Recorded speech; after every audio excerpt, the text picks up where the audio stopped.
अच्छा तो जी दोस्तों, हम आज की क्लास को स्टार्ट करते हैं। लास्ट हमने जो कर लिया था वो एक हेलो वर्ल्ड हमने क्रिएट कर लिया था रिएक्ट के ऊपर।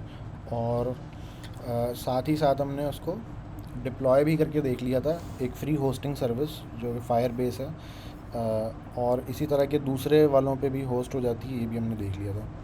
अच्छा, कोई एक दोस्त थे जिनके पास जो है ना प्रॉब्लम आ रही थी कि फायर बेस पे उनसे डिप्लॉय नहीं हो रहा था। तो वो अगर अभी अगर क्लास में मौजूद हैं तो अपनी स्क्रीन शेयर कर दें और दिखा दें अपना मसला, अगर दिखाना चाह रहे हैं तो, ताकि उसको सॉल्व कर दिया जाए। अभी मेरा ख्याल है उमैर खलील शायद थे। उमैर खलील अभी ज्वाइन हुए हैं। उमैर खलील, गालिबा आपके पास प्रॉब्लम आ रही थी फायर बेस की होस्टिंग में। जी सर, लेकिन वो हो गया था। वो दरअसल मैं एक कमांड मिस कर रहा था, वो बिल्ड अच्छा वाली अच्छा, कमांड मिस कर रहा था, इसकी वजह से प्रॉब्लम आ रही थी। तो वो मैंने वीडियो देखी थी, तो उसमें फिर मेरा क्लियर हो गया। चलें, परफेक्ट हो गया ये तो जी। अच्छा, मेरी स्क्रीन आप सब लोगों को नज़र आ रही होगी होपफुली, और मेरी आवाज़ वगैरह भी ठीक आ रही होगी होपफुली। जी। चलिए, थैंक यू। अब हम आगे बढ़ते हैं।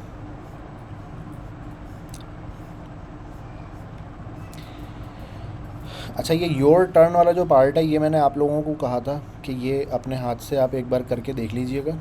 ठीक है, उम्मीद करता हूँ कि आप सब लोगों ने ये कर लिया होगा। और हम भी ज़रा इसको देख लेते हैं, अभी यहाँ पे भी करके देख लेते हैं, अगर किसी से नहीं हुआ या कोई प्रॉब्लम आई तो वो अभी क्लियर हो जाएगी। अच्छा, ये कह रहे हैं कि now that you have a project in place you can play around. कि आपका एक हेलो वर्ल्ड प्रोजेक्ट बन गया है। अच्छा, वो प्रोजेक्ट मैंने यहाँ पे ओपन किया हुआ है, वो हेलो वर्ल्ड वाला जो हमने लास्ट बनाया था। ठीक है, इंडेक्स डॉट जे एस, ये हमारे पास एक प्रोजेक्ट है जो लास्ट हम बना चुके थे। तो कह रहे हैं कि you can play around, make sure to actually try these exercises even if they seem really simple, even if you are 99% sure you know how to do it, prove it to yourself by typing it out and seeing how the working result.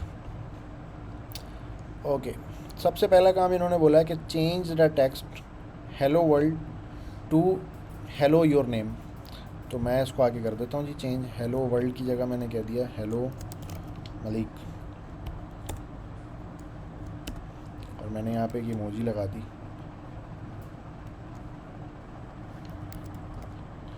Hello वाली।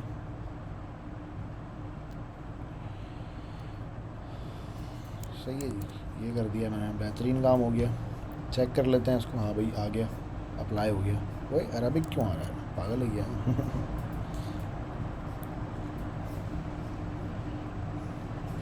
अच्छा, bold your name by wrapping it in strong tag, it works just like HTML। तो मैंने कहा जी कि जो है ना, क्या कर रहा हूँ, मैंने कहा कि भाई मेरे नाम के साथ क्या लगा दो आप, बी लगा दो, बोल्ड का टैग। सही है, जिससे वो बोल्ड होके नज़र आता है। ठीक है, या स्ट्रॉन्ग लगा दो। ओ क्या करो, ये हो क्या रहा है। ये मैंने जो है वो बोल्ड का टैग लगाया, बोल्ड का रिज़ल्ट देखते हैं हम। ठीक है भाई, बोल्ड कर दिया इसने। ठीक है, बोल्ड की जगह मैं स्ट्रॉन्ग भी लगा सकता हूँ, strong is a semantic tag. ठीक है, स्ट्रॉन्ग में क्या होता है, बोल्ड होने के साथ साथ वो क्या करता है, कुछ एक्स्ट्रा मीनिंग भी ऐड कर देता है, जिस पे जब उस जुमले को पढ़ा जाए तो वो स्ट्रांगली उस पर ज़ोर दे के पढ़ा जाए। अच्छा, inside the div and under your name add some other HTML elements, heading, ordered, unordered list. Get a feel how it works. How does handle how does it handle wide space?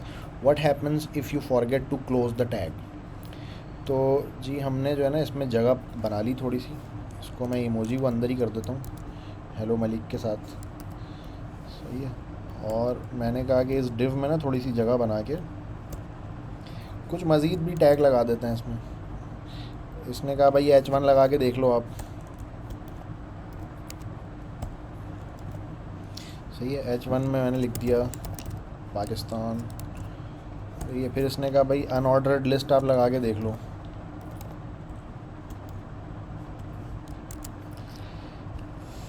सही है, unordered list मैंने लगाई, मैंने कहा एक list item दो मुझे।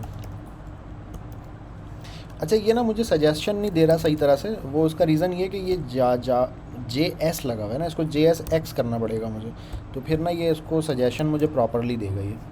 ठीक है, एल आई लिखा मैंने, कहा आइटम 1 सेव। ओ अच्छा, ये जे एस एक्स करने से हुआ ये कि फिर जो है ना जहाँ पे ये इम्पोर्ट होके चल रहा है वहाँ पे भी मुझे क्या करना पड़ेगा, जे एस एक्स करना पड़ेगा।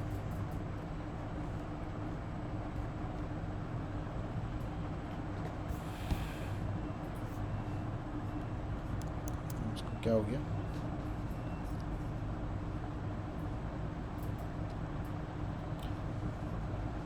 अच्छा मेरा ख्याल है इसको हम जे एस ही कर देते हैं वापस, क्योंकि ये तो इम्पोर्ट हुआ हुआ है जाके इस पब्लिक के इंडेक्स के अंदर, तो मुझे यहाँ इसको जो है ना वो जे एस एक्स करना पड़ेगा। देख लेते हैं बहरहाल ये भी ट्राई करके। वैसे यहाँ पे किसी जगह पे ना इंपोर्ट किया हुआ होगा इस फाइल को।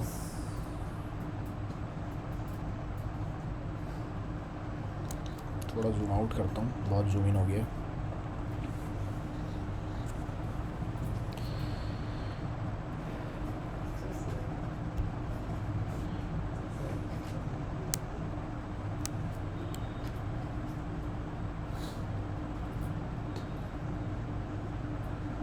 खैर इसको अभी जे एस ही रहने देते हैं फ़िलहाल, क्योंकि वो जे एस एक्स ना, इसको मेरे ख्याल है रूट एक फ़ाइल हमें जे एस ही रखनी पड़ती है, उसको हम जे एस एक्स नहीं कर सकते। अच्छा मैंने लिस्ट आइटम एक और ऐड कर दिया इसमें, आइटम 2। अब ज़रा देख लेते हैं इसका रिज़ल्ट कैसा आ गया। आइटम 1 आइटम 2 आ गया, पाकिस्तान वहाँ पे लिखा हुआ आ गया। ठीक है, अब ये कह रहे हैं कि कुछ ऐसा आप करके देखो कि अगर आप टैग को क्लोज़ करना भूल जाते हैं तो क्या होता है। तो मैंने लिखा भाई सम टेक्स्ट और ये सम टेक्स्ट यहाँ पे आ गया, और मैं अगर इसको टैग को बंद करना भूल जाता हूँ और सेव करता हूँ तो यहाँ पे ना कंपाइलेशन में एरर आ जाता है, कंपाइल एरर। ठीक है, यहाँ पे भी देखेंगे लिखा हुआ आ गया कंपाइल विद प्रॉब्लम। तो जो कंपाइल का हम जिक्र कर रहे थे ना कि रन होने से पहले एक लेयर चलती है बेबल की और वेब पैक की। अच्छा ये सेटिंग हमने नहीं की, ये क्रिएट रिएक्ट ऐप वालों ने पहले से अंदर की हुई है, ये CLI टूल के ज़रिए ये काम हो रहा है ना, तो हमें उसको ज़्यादा वो करने की ज़रूरत नहीं है, वो खुद ही कर रहा होता है ये। अच्छा इसने मुझे लाइन नंबर 18 ना मेंशन करके बता दिया कि भाई लाइन नंबर 18 में आपने कुछ गड़बड़ की हुई है। सही है, ये जो डिव बंद हो रहा है ना यहाँ पे, असल में ये डिव जो बंद हो रहा है ना, ये कह रहा है ये डिव से पहले ये डिव सही नहीं बंद हो रहा। क्या क्या है इसने exactly, expected corresponding JSX closing tag for P paragraph. कह रहा है ये डिव जो बंद हुआ है यहाँ पे P बंद होना चाहिए। ठीक है, ये डिव भी वैसे वैलिड है, ये ऊपर ओपन भी हो रहा है। तो इस तरह से करके इसने मुझे बता दिया किसी न किसी लेवल तक, किसी न किसी लेवल में मुझे बता दिया कि भाई क्या इशू है। फिर यहाँ पे भी इसने बताया कि भाई line number 18 parsing error, expected corresponding JSX closing tag for paragraph. ठीक है, पैराग्राफ को कह रहा है कि क्लोज़ करें आप। उसको मैं जैसे ही क्लोज़ करता हूँ ये एरर ख़त्म हो जाता है और सक्सेसफुली कंपाइल हो जाता है। अब आते हैं जी, और इसने क्या बोला है मुझे, I mentioned that you can put some real JavaScript code inside of the JSX. Try out inside the div, insert a JavaScript expression surrounded with a single bracket like this. ठीक है, कह रहा है कि आप ऐसे जाओ और आप जो है ना, मिसाल के तौर पे इस पैराग्राफ में मैंने कहा कि भाई टोटल अमाउंट, सही है, और उसके बाद मैंने एक जावास्क्रिप्ट ऐड कर दी।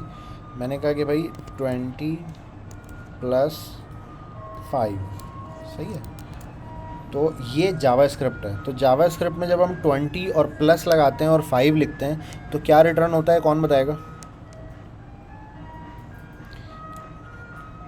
ये एक एक्सप्रेशन है जावास्क्रिप्ट के अंदर, तो वो दोनों को ऑफ कोर्स सम करके जो है रिटर्न कर देगा। तो इस जगह पे 25 रिटर्न होगा जब ये प्रोग्राम एक्चुअल में रन होगा जब। ठीक है, अभी तो मैं इसको वापस वही कर देता हूँ, टर्मिनल को थोड़ा छोटा कर देते हैं, इसको थोड़ा सा जूम इन कर देते हैं। अच्छा, ये वापस याद दिलाना कि जावास्क्रिप्ट में ये नंबर की तरह क्यों ट्रीट होगा। ये इसको करली ब्रेसेस में जो चीज़ करके लिखते हैं ना JSX के दरमियान, ये एक टेम्पलेटिंग हो रही है एक तरह से। इस तरह करके जो भी चीज़ लिखते हैं उसको ये समझता है कि ये अंदर जावास्क्रिप्ट लिखी हुई है। ओके, तो जावास्क्रिप्ट में या जो भी चीज़ रिटर्न होगी वो आ जाती है। मिसाल के तौर पे अगर हम रियल जावास्क्रिप्ट लिख रहे होते तो हम क्या कर रहे होते हैं उसमें, यहाँ पे थोड़ा सा मैं जगह बना के वो लिख दूँ, मैं कहता हूँ लेट ए इक्वल्स टू 20+5, ठीक है, हम कुछ इस तरह सही। करके लिख रहे होते हैं। तो ये 20+5 क्या हो जाता है, 25 हो जाता है, और ये ए में असाइन हो जाता है, ठीक है, ऐसे करके सही। लिख रहे होते हैं। तो अभी यहाँ पे क्या सही। होगा, जस्ट 20+5 लिखा है मैंने, तो ये क्या होगा 20 और +5 होके as it is as a number एक रिटर्न हो जाएगा। तो जो भी चीज़ यहाँ पे सही। रिटर्न होगी ना वो प्रिंट हो जाएगी। सही। तो ये टोटल अमाउंट और आगे 25 उसके लिखा हुआ आ गया। अब मैं यहाँ पे कोई भी चीज़ जावा स्क्रिप्ट वाली लिखूँगा ना तो वो इसको समझेगा कि भाई ये जावा स्क्रिप्ट ही है, ठीक है। तो मैंने पूरा लिख दिया तो ये पूरा समझ में आ गया इसको कि भाई मैथ परफॉर्म करनी है, ठीक है। यहाँ पे वेरिएबल के साथ भी प्लस माइनस कर सकता हूँ मैं। अगर मेरे पास ऊपर कोई वेरिएबल बने हुए हैं, मिसाल के तौर पे मेरे पास हाई के फंक्शन में एक वेरिएबल बना हुआ है वार ईच आइटम इक्वल्स 5, यानी 5 रुपये का एक आइटम है, कोई भी आइटम हो सकता है ये। तो मैंने कहा कि भाई आइटम मल्टीप्लाई बाई 12 आइटम ख़रीदे हैं बंदे ने, किसी बंदे ने। तो जो भी आइटम को मल्टीप्लाई 12 करके जो भी आता है वो आप जो है वो लगा दो इसके ऊपर। क्या था, ईच आइटम था ना, हाँ मैंने आइटम की स्पेलिंग गलत कर दी।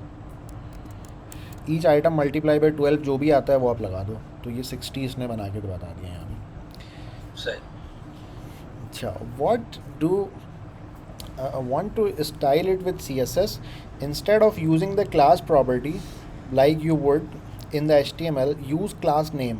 अब इसके अंदर ना क्लास नहीं लगेगा, क्लास नेम लगेगा इसके अंदर, ठीक है। मिसाल के तौर पे अगर मुझे इस पैराग्राफ को कोई क्लास असाइन करनी है तो मुझे ऐसे करके अगर मैं क्लास दूंगा ना तो ये एरर देगा मुझे, ठीक है। मैंने सेव किया, अच्छा एरर नहीं दिया इसने, लेकिन इस तरह सर करके ना इसमें क्लास लगती नहीं है। खैर अभी हम देखते हैं, एरर देगा बहरहाल किसी न किसी पॉइंट पे। अच्छा, कह रहा है कि आपको क्या करना पड़ेगा, इंपोर्ट करनी पड़ेगी CSS की फ़ाइल, ठीक है। CSS की फ़ाइल को इंपोर्ट करने के बाद हमारी CSS की ना यहाँ पे एक फ़ाइल बनी हुई होगी पहले से, app.css, राइट। ये मेरी CSS की फ़ाइल है app.css। तो कह रहा है अच्छा index.css के नाम से भी है, 2 हैं, ठीक है भाई। तो ये 2 CSS की फ़ाइल्स यहाँ पे पहले से बनी हुई हैं, इसमें कुछ छोटा मोटा कोड भी लिखा हुआ है पहले से ही। तो कह रहा है कि आप ना जो भी आपके पास CSS की फ़ाइल है उसको आप क्या करोगे, इंपोर्ट करोगे आप, ठीक है। इंपोर्ट जस्ट फाइल का नाम app.css। मैंने app.css कर लिया, ऐप का एक कैपिटल है तो कैपिटल ही लगाना पड़ेगा मुझे। ये app.css वो app.js का रेलेवेंट CSS फाइल नहीं है? है तो उसका, लेकिन फ़िलहाल तो पड़ा हुआ है ना इसी फोल्डर में, तो मैं उसको इंपोर्ट इस पर कर ले रहा हूँ, ठीक है। सही। वो जस्ट था तो उसी के लिए बना हुआ, लेकिन मैंने अभी इसको यहाँ, इसको मैंने खाली कर दिया बहरहाल, इसको मैंने पूरे को खाली कर दिया, सही है। था उसका लेकिन अभी मैंने इसको यहाँ लगा लिया, ठीक है। या इसको मैं ये भी कर सकता हूँ कि इसका नाम मैं रख दूँ style.css, ठीक है, just to reduce the ambiguity. style.css इसको मैंने कर दिया style.css। अब style.css में आके मैंने एक क्लास बनाई डॉट, ठीक है। ये CSS की चीज़ है, CSS हम लोगों ने नहीं पढ़ी है, इस क्लास में कवर नहीं की इतनी ज़्यादा, लेकिन आप ये अलग से देख सकते हैं। तो जस्ट मैं एक एग्जांपल स्टाइलिंग अप्लाई करना बता रहा हूँ कि इसमें स्टाइलिंग अप्लाई कैसे होती है। अच्छा, आप अगर चाहते हैं कि CSS को आप मज़ीद पढ़ें तो W3 स्कूल पे आप जाके उसको एक्सप्लोर कर सकते हैं। मैंने कहा कि भाई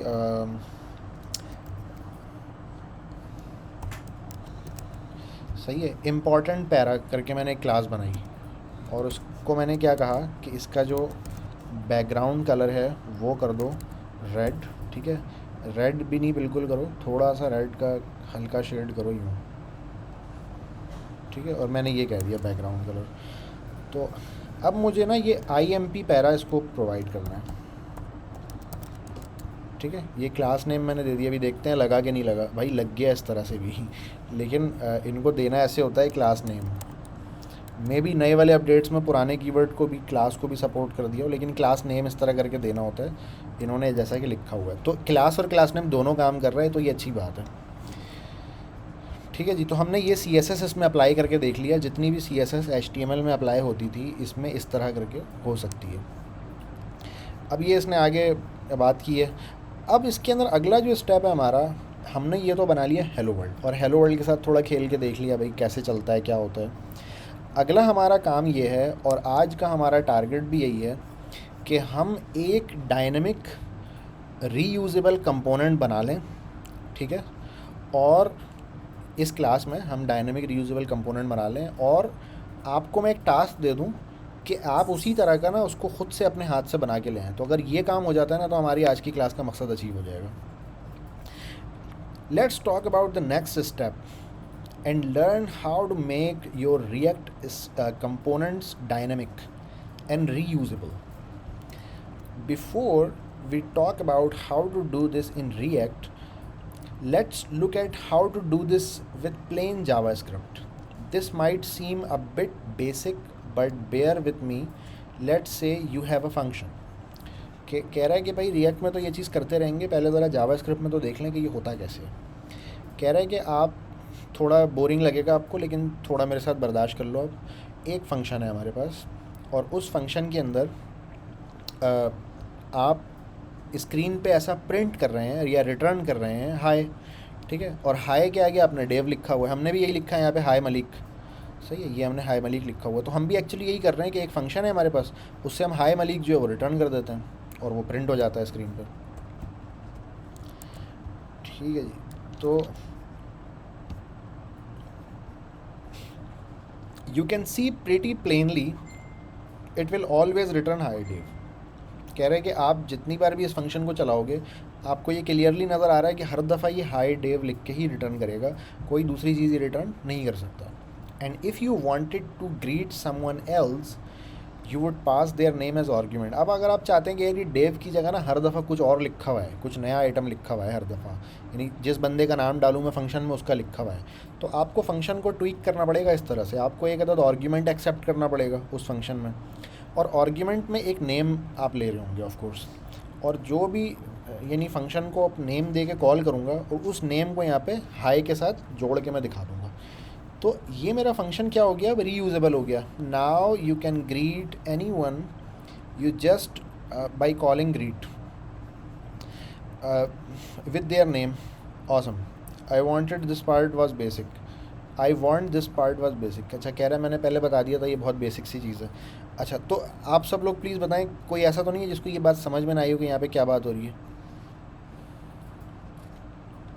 किसी को भी अगर कोई पार्ट समझ में ना आया तो वो प्लीज़ मुझे रोक के ना पूछ सकता है बीच में। अच्छा, अब आगे आ जाते हैं हम, ये चीज़ अब रिएक्ट में कैसे होगी। ये तो हो गया प्लेन जावास्क्रिप्ट का case. Using props and arguments to a React component. If you want to customize a React component with component in the same way, the principle is that same pass an argument with your dynamic stuff, and then the component can do what it wants. That is पता नहीं क्या मुश्किल सी बातें लिखी है इसमें। अच्छा खैर, तो कह रहे हैं कि भाई अपना आके हम अपने क्या करते हैं, हमारा फंक्शन है इस वक्त ऐसा, ठीक है, हमारा फंक्शन इस वक्त क्या है, ऐसा है।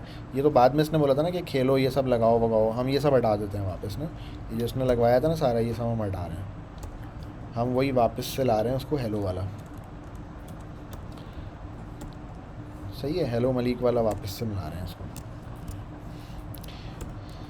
ये वापस से हमारा वही बेसिक फंक्शन तैयार हो गया, सही है। अब इसमें मैं कहता हूँ कि भाई हेलो मलिक ऐसे करके मैं रिटर्न कर रहा होता हूँ। ये ईच वेरिएबल भी एक बनाया था हमने एक्स्ट्रा, ये भी हटा देते हैं, इसकी भी ज़रूरत नहीं है अभी। अब हमारा फंक्शन और इसका फंक्शन बिल्कुल सेम है, राइट। जो हमारे पास इस वक्त बना हुआ है फंक्शन, उसी तरह का सेम इसके पास भी बना हुआ है। Add a parameter called props and replace world with prop dot name.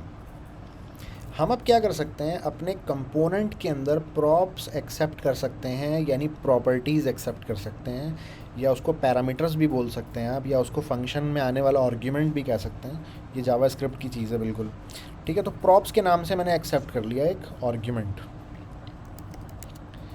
ठीक है जी, ये प्रॉप्स आ गया मेरे पास। अच्छा, मैंने मलिक में आके लिख दिया, अब मैं क्या लिखूँगा, जावास्क्रिप्ट लिख रहा हूँ तो मैं सिंगल ब्रेसेस में लिखूँगा, तो मैं कहूँगा प्रॉप्स डॉट नेम, ठीक है जी। तो अब हुआ क्या कि जब भी ये कंपोनेंट कॉल होगा, ये मेरा एक कंपोनेंट है इतना, ठीक है। कंपोनेंट की पहचान क्या है कि इसका पहला कैरेक्टर कैपिटल होगा नाम का, और रिटर्न इसको करना है लाजमी एक JSX। अगर ये JSX रिटर्न कर रहा है तो ये कंपोनेंट है, ठीक है। और पहला नाम इसका कैपिटल होना चाहिए, पहला कैरेक्टर। तो अब इस JSX के दरमियान में मुझे जावास्क्रिप्ट लिखनी है, तो थोड़ी देर पहले ये बता चुका है कि जावास्क्रिप्ट सिंगल ब्रैकेट में लिखनी पड़ती है आपको, ये मैंने लिख दी। तो अब प्रॉप्स के अंदर ना एक मोस्ट प्रॉब्ली एक ऑब्जेक्ट आ रहा है जिसमें नेम होगा। अच्छा, वो नेम मिलेगा कहाँ से? वो मिलेगा यहाँ से, ठीक है। ये हाई का कंपोनेंट जो मैं पास कर रहा हूँ इसको, ये इस पॉइंट पे कर रहा हूँ, तो इस पॉइंट पे मैं क्या दूंगा इसको, कंपोनेंट को कॉल करते हुए एक अदद में पैरामीटर पास करूँगा या एक अदद में प्रॉप पास करूँगा, सही है। अच्छा, ये हो गया, ये तो हो गया, प्रॉप एक्सेप्ट किया इसने, ठीक है। अब ये पासिंग द प्रॉप इसने ये इस जगह पे बता दिया कि भाई जहाँ पे भी अब ये फंक्शन कॉल होगा उसको हम क्या देंगे, नेम पास करेंगे डेव की जगह, मतलब डेव जो है वो ऐसा नेम हम पास कर रहे होंगे। अच्छा, मैंने क्या पास किया, नेम, मैंने कहा मलिक, ठीक है, मैंने कहा मलिक, ठीक है जी। अब मैं आगे देखता हूँ कि जनाब सही है, मेरा बिल्कुल बेहतरीन प्रिंट हो गया। अब मलिक की जगह अगर मैं कुछ और कर देता हूँ सैम, तो यहाँ पे सैम प्रिंट हो जाएगा। तो मेरा जो ये अब कंपोनेंट था, मेरे कंपोनेंट के अंदर अब मैं क्या कर सकता हूँ, मैं उसको देता हूँ एक अदद आर्ग्यूमेंट और वो अकॉर्डिंगली बिहेव करता है, ठीक है। ये मेरा कंपोनेंट है, मैं यहाँ से जब उस कंपोनेंट को कॉल तो मैं नहीं कर रहा, कॉल तो रिएक्ट करेगा, मैं पास करते हुए मैं बता रहा हूँ कि भाई ये इसका पैरामीटर ये देना है इसको, तो अकॉर्डिंगली मेरा जो कंपोनेंट है वो बिहेव कर रहा है इसके, ठीक है जी। अब हम आगे देखते हैं इन्होंने क्या बताया। कह रहे हैं कि अब आप ये करो कि इसको ना 3 4 5 अलग अलग जो है ना आप इसको वो दे दो, पैरामीटर्स दे दो और देखो कि होता क्या है, ठीक है। Here is the cool thing about props, you can pass whatever you want into them, you are not restricted to string और trying to guess what it will do with your string, ठीक है। कफ angular 1, ठीक है। Angular 1 जिन लोगों को पता है उनको आइडिया होगा कि ये क्या बात कर रहा है, बाकी लोग इग्नोर करें। Remember earlier and 30 seconds ago how we put JavaScript expressions inside a single braces. Well, you can do the same thing with prop value. अच्छा, अब आप नोट कीजिएगा कि इस पॉइंट पे जो मैंने इसको प्रॉप की वैल्यू पास की है वो मैंने बिल्कुल एट्रीब्यूट की तरह पास की, जैसे हम HTML के ज़माने में हम एट्रीब्यूट पास करते थे, विर्थ हाइट यहाँ पे देते थे, याद है, किसी भी टैग के अंदर विर्थ हाइट लगा देते थे। तो मैंने कहा नेम इक्वल्स टू और मैंने ऐसे स्ट्रिंग पास कर दिया।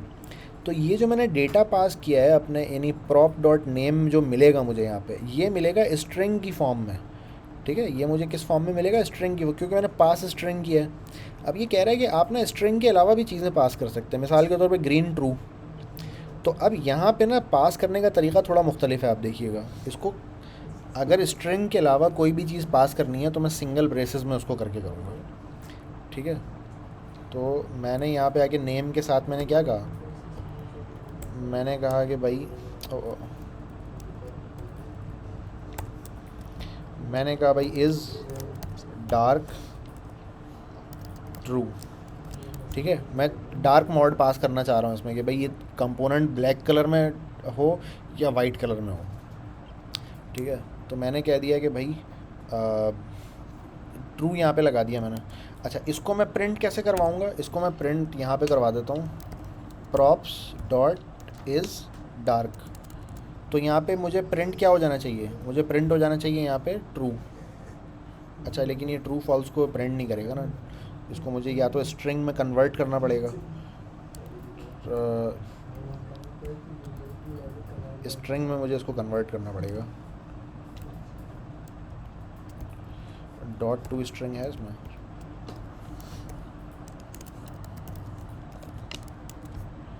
सही है, वो स्ट्रिंग में मुझे कन्वर्ट करना पड़ा क्योंकि ट्रू जो है वो ऐसी वैल्यू नहीं है कोई कि इसको प्रिंट किया जा सके। या तो ट्रू की जगह 1 प्रिंट होता है कुछ जगहों पर, यहाँ पे ये ट्रू को बिल्कुल ही प्रिंट नहीं कर रहा।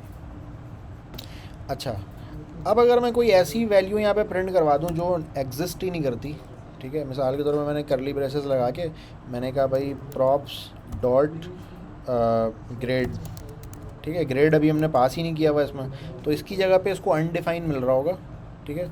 और अनडिफाइन को भी ये प्रिंट नहीं करेगा फॉर द सेम रीज़न कि भाई अगर कोई चीज़ अनडिफाइन है ना उसको हिडन कर देता है बजाय उसको कि प्रिंट करने के, ठीक है। तो ये लेकिन मिलेगा अनडिफाइन, इस पर अगर मैं डॉट टू स्ट्रिंग लगाऊँ तो मुझे अनडिफाइन नज़र आ जाएगा। क्या हुआ? अच्छा, स्ट्रिंग पे अनडिफाइन नहीं वो नहीं लग सकता शायद, हाँ, टू स्ट्रिंग इस पे नहीं लगता। खैर, तो अब हम करते क्या हैं, इसको दोबारा से हटा देते हैं सारी चीज़ों को। हम चूँकि ये बात जान चुके हैं कि प्रॉप्स क्या है, मेरा एक अदद ऑब्जेक्ट है, राइट। एक ऑब्जेक्ट आता है मेरे पास, उसमें dot name, dot is dark, dot grade ऐसे लगाता हूँ। तो अगर मैं सिर्फ प्रॉप्स को अगर प्रिंट करना चाहूँ तो वो मैं कैसे करूँगा, क्योंकि ये एक क्या है, ये जेसन है, तो जेसन जो है वो डायरेक्ट यहाँ पे प्रिंट नहीं हो सकता, यहाँ पे प्रिंट हो सकता है स्ट्रिंग या नंबर। तो आप देखें इसको ये प्रिंट नहीं कर पा रहा है, तो मैं इसको क्या करूँगा, जेसन डॉट स्ट्रिंगिफाई करके ना इस पूरे ऑब्जेक्ट को भी मैं प्रिंट कर सकता हूँ अगर मैं चाहूँ तो मेरे पास ये पूरा ऑब्जेक्ट प्रिंट हो गया। नेम और इज़ डार्क, ये दो चीज़ें इसमें मुझे मिल रही हैं, ठीक है। तो अच्छी तरह समझ में आ गया होगा आपको कि प्रॉप जस्ट एन ऑब्जेक्ट, जो हम कंपोनेंट को कॉल करते हुए पास करेंगे वो चीज़ें मुझे यहाँ पे मिल जाएंगी, राइट।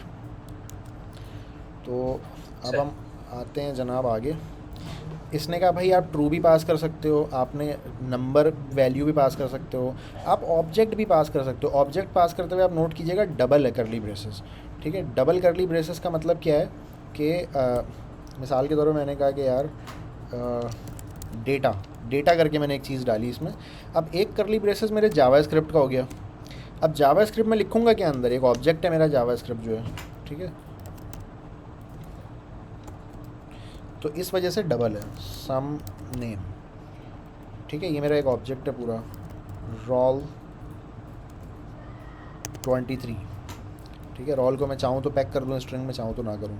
तो अब मेरा जो है ना, देखें इसमें डबल हो गया ये करली ब्रेसेस। तो आप ऑब्जेक्ट जब पास करेंगे, यहाँ पे इन्होंने मेंशन किया हुआ है कि भाई डबल होगा, ये एक जावास्क्रिप्ट को इंडिकेट कर रहा होगा और एक अंदर एक्चुअल जावास्क्रिप्ट होगी, यानी ऑब्जेक्ट का जो खुद का होगा वो, ठीक है। इसी तरह आप क्या लगा सकते हो, साइज़ लगा दिया मैंने, ठीक है, 12, इसमें सिंगल ब्रेसेस साइज़ 12 लगा दिया मैंने, ठीक है। तो यहाँ आके देख लेते हैं, ठीक है जी। जो चीज़ जैसे थी वो एज इट इज़ वहाँ पर वैसे वापस आ गई है। डेटा के अगेंस्ट मैंने पूरा एक जेसन लगाया हुआ था, तो ये पूरा जेसन मुझे यहाँ पे मिल रहा है, ठीक है जी। अच्छा, ऑन क्लिक पे एक फंक्शन भी अगर मैं चाहूँ तो वो भी मैं पास कर सकता हूँ, ठीक है। मिसाल के तौर पे मैं एक फ़ंक्शन यहाँ पे बना देता हूँ छोटा सा कि फंक्शन मैंने कह दिया कि भाई अलर्ट, या क्या मैं बोलूँ उसको, पॉपअप, ठीक है। पॉपअप का मैंने बटन लगा दिया यहाँ पे, और पॉपअप जो है वो क्या करता है, सिंपली एक अलर्ट दिखाता है और बोलता है कि आई एम अ पॉपअप, सही है। एक सिंपल सा फंक्शन है ये। तो मैं क्या कर सकता हूँ, यहाँ पे ना मैं एक लगा देता हूँ कि भाई जब क्लिक होइए, ऑन क्लिक, क्या था ऑन क्लिक की स्पेलिंग, ऑन क्लिक पे क्या हो कि ये पॉपअप हो जाए, सही है। अच्छा, अब ज़रा देखते हैं इसका बिहेवियर।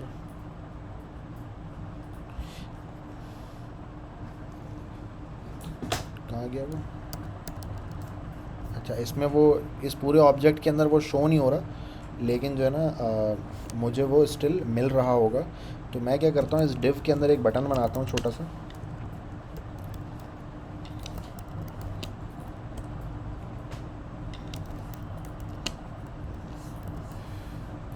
सही है। मैंने कहा भाई क्लिक मी, और मैंने इसको कह दिया कि भाई ऑन क्लिक इक्वल्स टू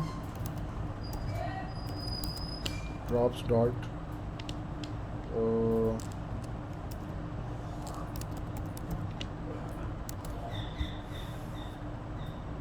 ये सही है, पॉपअप आ गया मेरे पास ये। तो मुझे जो यहाँ पे मुझे जो यहाँ पे प्रॉप के अंदर जो जो चीज़ें मिली थी वो सारी मैंने यहाँ पे डिस्प्ले करवा दी हैं। ये सारी टाइप्स में पॉपअप सारी टाइप्स में क्या कर चुका हूँ, यहाँ पे इनपुट ले चुका हूँ, जिसमें स्ट्रिंग, बूलियन, ऑब्जेक्ट, नंबर और एक अदद फंक्शन। ठीक है, इसको मैं जस्ट क्लिक कर देता हूँ, सही है। तो मैं फिर यहाँ पे इसको जस्ट क्लिक करके कॉल करूँगा। तो ये सारे जो बेसिक छोटे छोटे काम थे ये सारे मैंने इसमें कर लिए। तो अब हमने ये इस पूरे आइटम में क्या सीखा कि एक जो कंपोनेंट है उसको हम प्रॉप्स पास कर सकते हैं, राइट। उसको हम जैसा प्रॉप पास करेंगे वो प्रॉप हमें अंदर वैसा मिल जाएगा, और उस प्रॉप के मिलने पे हम अंदर ज़ाहिर कंडीशनल चीज़ें कर सकते हैं और अकॉर्डिंगली बिहेव करवा सकते हैं उस क्या कहते हैं उस कंपोनेंट से। अच्छा, तो यहाँ तक तो हो गया मेरा ख्याल है। Not everything is a string. कह रहे ये छोटी सी एक बात कर रही है कि भाई हर चीज़ ना स्ट्रिंग नहीं है। मिसाल के तौर पे जैसे हम यहाँ पे जो पास कर रहे थे कि नेम इक्वल्स डेव, तो ये मैं स्ट्रिंग पास कर रहा हूँ, ठीक है। तो ये जो ट्रू है this is not a string, ठीक है। यही वजह है कि जब ट्रू को मैं प्रिंट कर रहा था तो वो प्रिंट नहीं हो रहा था, क्योंकि वो स्ट्रिंग नहीं है तो वो प्रिंट नहीं हो पा रहा था, ठीक है। नंबर जो है वो इज़ अ नंबर, यानी क्योंकि हम जब इनपुट लेते थे HTML के फॉर्म के ऊपर, तो हम ये देखते थे कि भाई अगर नंबर भी होता था ना तो हमें क्या मिलता था, स्ट्रिंग बन के मिल रहा होता था बैक एंड पे, ठीक है। अलेक्सा में भी जब हम इनपुट लेते थे अलेक्सा की स्किल से, तो वो होता तो नंबर था इनपुट, लेकिन मिलता हमें वो स्ट्रिंग की फॉर्म में था। तो यहाँ पे ऐसा नहीं है, यहाँ पे जो नंबर है वो नंबर ही की फॉर्म में, ठीक है। कह रहे हैं कि भाई अगर आप इस तरह करके पास करते हैं ना फॉल्स, तो ये फॉल्स बूलियन वैल्यू नहीं रहेगी, ये स्ट्रिंग हो जाएगी, ठीक है। अगर बूलियन करना है तो आपको इस तरह करके पास करना होगा, ठीक है। होपफुली ये भी कोई मुश्किल चीज़ नहीं है, आसान सी है ये भी चीज़। अच्छा, रिट्रीविंग प्रॉप्स। कह रहा है कि भाई अब आपको क्या करना है, अब आपको ना रिट्रीविंग प्रॉप में ना एक ट्रिक सिखा रहा है, ये छोटी सी ना ES6 वाली ट्रिक सिखा रहा है। कह रहा है कि भाई आपने क्या करा, आपने कहा भाई फर्स्ट नेम, ठीक है, लास्ट नेम, ठीक है। और फर्स्ट नेम में मैंने कह दिया इंजमाम मलिक, ठीक है। अब ये हो गया, बटन यहाँ से हटा देते हैं फ़िलहाल हम। अभी आप क्या करोगे, प्रॉप्स डॉट फर्स्ट नेम, इसको सिंगल ब्रेसेस में करना होगा, ठीक है जी। उसके बाद दोबारा प्रॉप्स डॉट लास्ट नेम, ये हो गया जी। अच्छा, डिव मैंने क्लोजिंग शायद किसी वजह से उड़ा दिया, ठीक है। डिव का वो क्लोजिंग उड़ा दिया था मैंने गलती से, वो मैंने दोबारा लगा दिया। तो अब हेलो लिखा हुआ आएगा, यहाँ पे लिखा हुआ आएगा इंजमाम, यहाँ पे लिखा हुआ आएगा मलिक। तो ये बात हो गई भाई, फर्स्ट नेम और लास्ट नेम यहाँ से पास कर दिया मैंने। अब अगर इस तरह के मैं 4-5 प्रॉप्स और कर रहा हूँ इस्तेमाल, तो ये ना इसमें दो मसले हैं। एक तो ये ना प्रॉप्स जो है वो बार बार रिपीट हो रहा है, सही है। प्रॉप मुझे बार बार बिला वजह लिखना पड़ रहा है, ठीक है। अच्छा, एक तो ये मसला है, एक और पता नहीं क्या मसला था वो मैं भूल गया, वो यहाँ पढ़ते हैं तो देख लेंगे अभी कि क्या मसला है।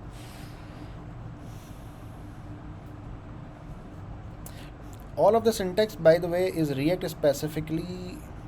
JSX is not ES6 JavaScript.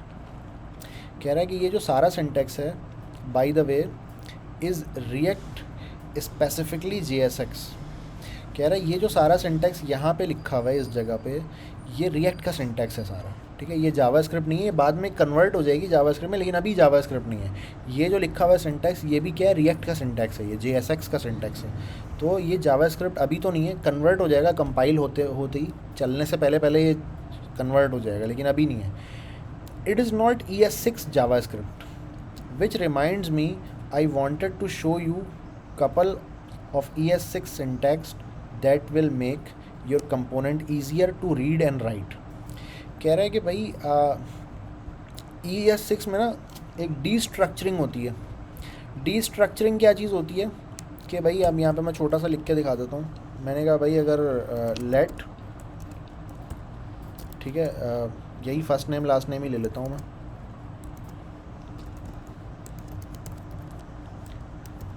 अगर फर्स्ट नेम ऐसे इंज़माम लिखा हुआ है और लास्ट नेम जो लिखा हुआ है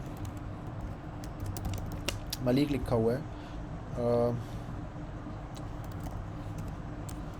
ठीक है, ऐसे करके अगर है, तो अब मैं इसको क्या कर सकता हूँ, इन दोनों को अलग अलग वेरिएबल में अगर मुझे लेना है तो मैं इसको ऐसे कर सकता हूँ कि यार लेट फर्स्ट नेम इक्वल्स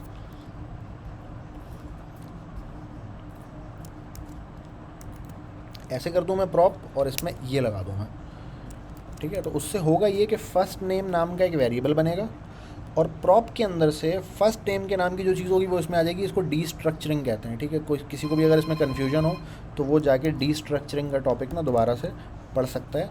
तो अब ये मैंने 2 वेरिएबल बना दिए जिसमें मैंने प्रॉप ले लिया, ठीक है। तो अब मैं एक्चुअली क्या करूँगा, यही चीज़ डी स्ट्रक्चरिंग इसको कॉपी किया मैंने और यहाँ प्रॉप की जगह पे ना मैं ऐसे करके लिख दूँगा इसको, जो मेरा प्रॉप था उसी का ही नाम लिख दूँगा डायरेक्ट ना। इन सबको हटा देता हूँ मैं, ठीक है। आप नोट करें फ़र्स्ट नेम मैंने पास किया ना, तो इसको मैंने ऐसे ब्रैकेट करके फ़र्स्ट नेम ही लिख दिया यहाँ पे और लास्ट नेम लिख दिया, ठीक है। तो अब मैं इसको यूज़ भी कैसे करूँगा, फ़र्स्ट नेम और लास्ट नेम डायरेक्ट, ठीक है। अच्छा, अगर किसी को डी स्ट्रक्चरिंग का नहीं भी पता है ना तो इसको अब ये हमेशा इसी तरह ही लगता है, ठीक है, कि जिस नाम से यहाँ पास हुआ है उस नाम को यहाँ पे लिख दिया आपने, ब्रैकेट स्टार्ट करके ब्रैकेट क्लोज करके, तो वो सही चल जाता है, ठीक है। तो डी स्ट्रक्चरिंग है, ज़रूरी नहीं है कि डी स्ट्रक्चरिंग पूरा ही आपको अच्छे से पता हो जब भी आप ये करेंगे, नहीं भी पता है खैर है, मतलब ये इसी तरह ही से होता है हमेशा।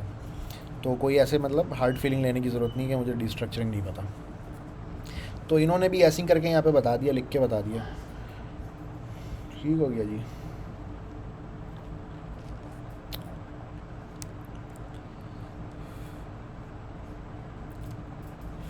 अच्छा, अब एक बात और, हमने क्योंकि फ़ंक्शन को लिखने के ना 4 तरीक़े पहले ही एक्सप्लोर किए हैं कि भाई एक तो तरीक़ा होता है फ़ंक्शन का कीवर्ड लिखोगे आप, सही है। फ़ंक्शन का कीवर्ड लिखने के बाद फ़ंक्शन का नाम लिखोगे, फिर आप फिर ऐसे पैरामीटर्स लोगे आप, फिर करली ब्रेसेस ओपन करली ब्रेसेस क्लोज। ये है सबसे पहला तरीक़ा नेम्ड फंक्शन। हाँ, इसको मैं ज़रा सिंगल लाइन में कर लूँ ताकि मुझे आसानी रहे, ठीक है। ये है सबसे पहला तरीका, इसको मैं कॉपी कर लेता हूँ और कॉपी करके एक दूसरा तरीका हम देख लेते हैं। हम पहले ही से ये देख चुके हैं। दूसरा तरीका जो है वो है ES6 का तरीका। ES6 के तरीके में क्या होता है, ये चारों तरीके इन्होंने यहाँ पे भी बताए हैं, ठीक है। एनोनिमस फंक्शन, अच्छा ES6 का तो नहीं है एनोनिमस, खैर ES5 का ही है। तो इसमें मैं क्या कर सकता हूँ, मैं कह सकता हूँ const hi equals to function, ठीक है। बाकी नीचे का सब कुछ वैसा ही है, इसको हम एनोनिमस फंक्शन कहते हैं। ES5 का ही होता है ये, इसको मैं लिख भी देता हूँ कि भाई ES5 एनोनिमस फंक्शन,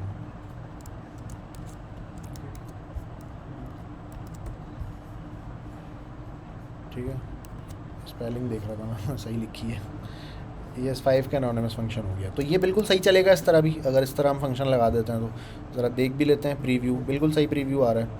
अच्छा, इसके बाद जनाब एक तरीका हमारे पास और है जो कि क्या है, ES6 का तरीका है। इसको ज़रा कमेंट कर देते हैं इस वाले को, सही है। और ES6 का वो तरीका जो है वो क्या है, वो ये है एरो फंक्शन, जिसमें फ़ंक्शन का कीवर्ड नहीं होता बल्कि उसकी जगह पे ये फैट एरो लगा हुआ होता है, ठीक है। इसको फैट एरो भी कहते हैं या इसको एरो फंक्शन भी कहते हैं। अच्छा, तो फैट एरो में लगा देते, ये फंक्शन का कीवर्ड मैंने रिमूव कर दिया। फंक्शन का कीवर्ड जैसे रिमूव किया इसने बोला एरर है, और फिर मैंने फैट एरो लगा दिया यहाँ पे आगे, तो ये क्या हुआ, सेम चीज़ बन गई है मेरी, ठीक है। और इसका भी प्रीव्यू देख लेते हैं, बिल्कुल सही है। इस तरीके से भी फंक्शन हम लगा सकते हैं, ठीक है। अच्छा, अब आपके पास है चौथा तरीका जो कि ऑप्शनल है, ठीक है। ये तो एरो फंक्शन तो हम पढ़ ही चुके हैं कई दफ़ा। चौथा तरीका जो वो फंक्शनल है, उसमें चौथे तरीके में क्या होता है कि यार इसको मैं ज़रा कॉपी कर लेता हूँ,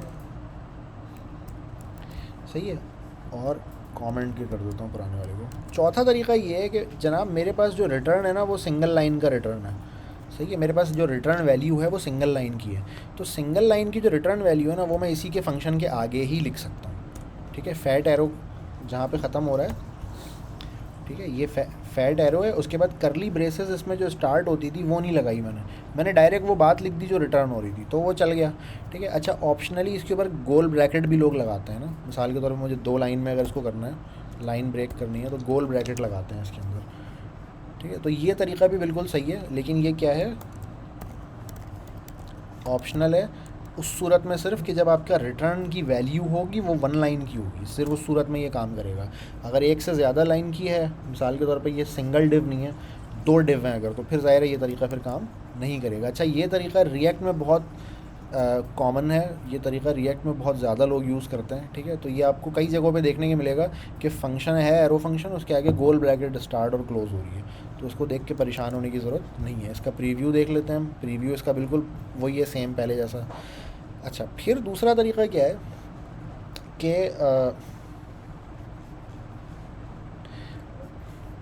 अच्छा, अब लास्ट तरीका ये है कि आपके पास ना अगर पैरामीटर जो है वो सिर्फ एक पैरामीटर है, ठीक है, तो आपको ये भी लगाने की ज़रूरत नहीं होती, लेकिन रिएक्ट में खैर ऐसा होता नहीं है, एक पैरामीटर वाला केस नहीं होता। मिसाल के तौर पे अगर प्रॉप्स आप करके ले रहे हैं तो आप इस तरह करके भी लिख सकते हैं, लेकिन फिर आप अंदर क्या करेंगे, इसको प्रॉप्स डॉट फर्स्ट नेम करके लगा रहे होंगे, तो ये भी इसका वैलिड तरीका है। प्रॉप्स डॉट करके दिखा देता हूँ, ये भी मैं प्रॉप्स डॉट लास्ट नेम ऐसे करके भी आप इसको चला सकते हैं। प्रीव्यू देख लेते हैं इसका, लेकिन ये तरीका इतना ज़्यादा यूज़ नहीं होता क्योंकि ऊपर हम डीस्ट्रक्चरिंग कर रहे होते हैं इसकी, तो इस वजह से ये तरीका थोड़ा कम कॉमन है। ठीक है, डीस्ट्रक्चरिंग के साथ ये इस तरह काम नहीं कर रहा, ये सिर्फ सिंगल वैल्यू वाले पे ये काम करता है। ठीक है, तो इसको हम फ़िलहाल के लिए हटा देते हैं यहाँ से, और इसको हम ओपन करके अपना मज़ीद जितना भी हम काम करेंगे वो इस वाले तरीके पे हम कोशिश करेंगे करने की।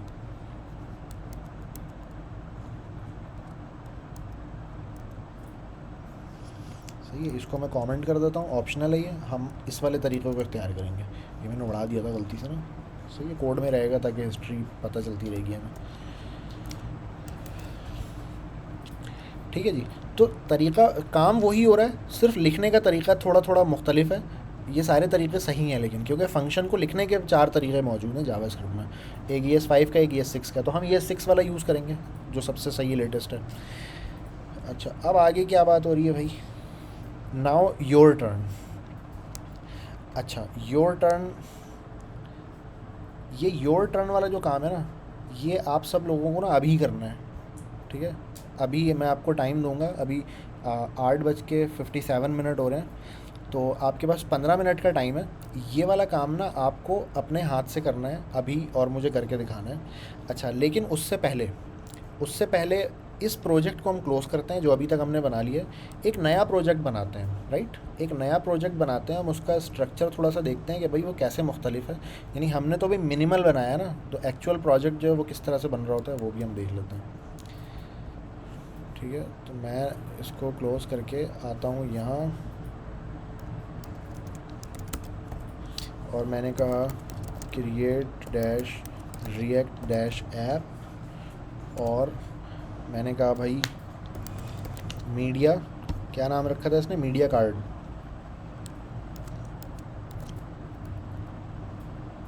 मीडिया डैश कार्ड कर देता हूँ, इसमें कैपिटल सपोर्टेड नहीं है। क्रिएट, अच्छा NPX नहीं लगाया मैंने शुरू में, NPX क्रिएट रिएक्ट ऐप, और ये लगा दिया। ठीक है जी, ये मीडिया कार्ड के नाम से एक नया प्रोजेक्ट मैंने बनाया है। अच्छा, नए प्रोजेक्ट में और पुराने प्रोजेक्ट में थोड़ा सा कंपैरिजन भी आपको मैं करवा दूंगा कि हमने एक फ़ाइल ना डिलीट मार दी थी शुरू में ही, तो वो हम अब की बार हम वो डिलीट नहीं मारेंगे, क्योंकि अब इतना समझ चुके हैं कि हम उसको एज इट इज़ हैंडल करेंगे जैसा वो है। और ऑफ कोर्स जो इन्होंने प्रोजेक्ट बना के दिया हुआ होता है बॉयलर प्लेट में, वो तरीका बेहतर है, बजाय इसके कि हम वो सिंगल फाइल पे लेकर आ जाएं उसको।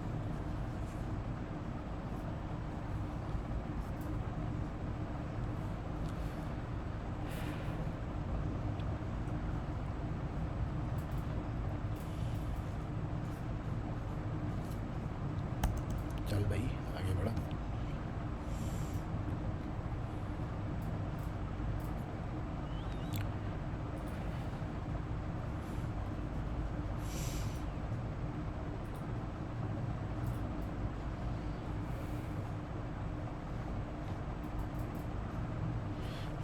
अच्छा जी, तो ये हमने एक नया प्रोजेक्ट बना लिया है। इस नए प्रोजेक्ट के अंदर हम SRC के फ़ोल्डर को ना दोबारा से समझते हैं। ठीक है, SRC के फ़ोल्डर को हम दोबारा से समझते हैं, और उसमें हुआ हुआ क्या है, index.js जो हमारे प्रोजेक्ट का एंट्री पॉइंट है उसको हम ओपन करते हैं। अच्छा, इसमें रेंडर के अंदर क्या लगा हुआ है, ऐप का एक कंपोनेंट लगा हुआ है, राइट। ऐप का एक कंपोनेंट, अच्छा ये ऐप का कंपोनेंट इंपोर्ट हो रहा है एक दूसरी फाइल से, ठीक है। ये ऐप का कंपोनेंट एक दूसरी फाइल से इंपोर्ट हो रहा है और वो है app.js। तो app.js में मैं जैसे ही जाता हूँ मुझे एक कंपोनेंट यहाँ पे बना हुआ एक कंपोनेंट नज़र आता है, ठीक है। उस कंपोनेंट के अंदर कुछ कुछ चीज़ें हैं, मैं उन चीज़ों को हटाकर मैं क्या कह देता हूँ यहाँ पे, मैं कह देता हूँ कि हेलो वर्ल्ड, राइट। ये मेरा कंपोनेंट है, सेम वही चीज़ है जो लास्ट में कर रहा था, लेकिन इसमें क्या हो रहा है कि कंपोनेंट को बना के ना इन्होंने एक्सपोर्ट किया हुआ है और दूसरी फाइल में रेंडर लगा हुआ है। तो हम इस फाइल में अब जो भी काम करेंगे हम इस फाइल के अंदर वो कर रहे होंगे। अच्छा, इसका ज़रा आउटपुट देख लेते हैं हम। CD मैंने कहा और मीडिया कार्ड में जाना है मुझे, और मैंने कहा npm स्टार्ट, ठीक है जी। ये वाला प्रोजेक्ट ओपन हो जाना चाहिए, ठीक है जी। ये हेलो वर्ल्ड लिखा हुआ आ गया। अच्छा, ये सेंटर में इस वजह से आ रहा है क्योंकि क्लास नेम इस पे लगी है और इस क्लास में कोई स्टाइलिंग अप्लाई हुई भी है, उसकी वजह से ये क्या आ रहा है, सेंटर में आ रहा था। वो मैंने हटाया तो ये सेंटर ख़त्म हो गया इसका। अच्छा, तो ये मेरा वही वाला प्रोजेक्ट आ गया। तो अब आप सब लोग जो ये वाला काम करेंगे, योर टर्न वाला जो काम करेंगे, वो अब आप कैसे करेंगे, वो आप एक नई ऐप बना के अभी करेंगे। अच्छा, इसके लिए आपके पास जो है वो पूरे 15 मिनट हैं और आपका टाइम स्टार्ट होता है अब।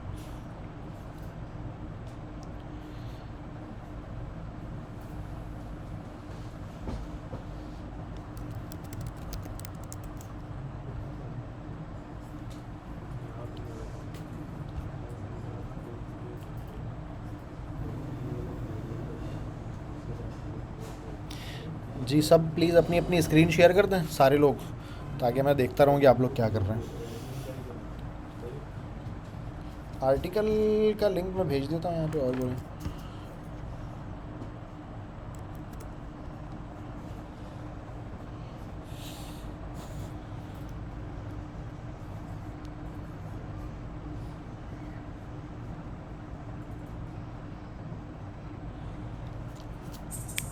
बाकी लोग भी प्लीज़ अपनी अपनी स्क्रीन शेयर कर दें ताकि मैं देखता रहूँ कि आप लोग क्या कर रहे हैं।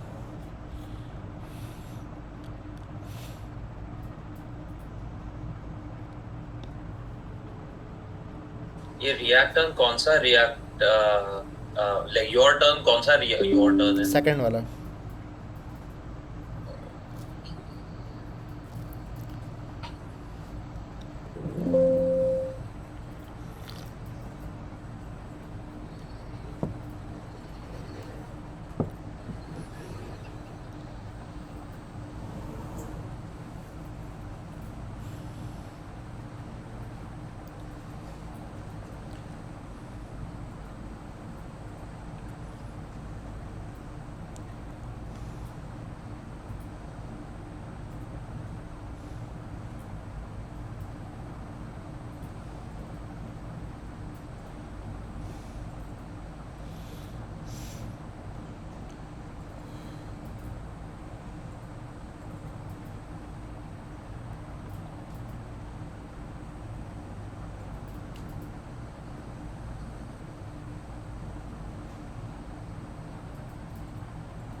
अच्छा, एक सवाल जी। ये मेरा बंद तो गया नया रिएक्ट का ऐप। अब मैं ये जानना चाह रहा था कि इसमें नोडमॉन की तरह कोई चीज है कि वो कंटिन्यूअसली देखते रहती है, या ये ऑटोमेटिकली सीआरए से आप बिल्ड हाँ, करते हो ये तब वो कर रही है? जब आप npm स्टार्ट करते हैं तो ये नोडमॉन की तरह ही चलता है डिफ़ॉल्ट में। सही सही। तो अब मैंने app.js में चेंजेस करने हैं, सही? यस। Okay, thank you.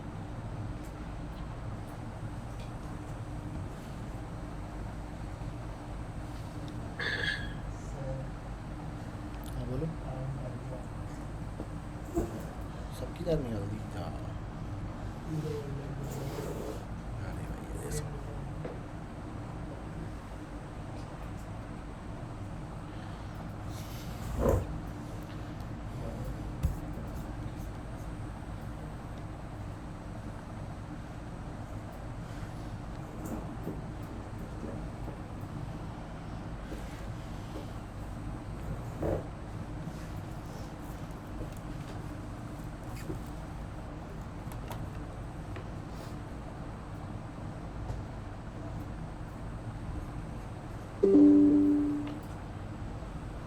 यार तुम्हारे पास ये क्या लगा हुआ है?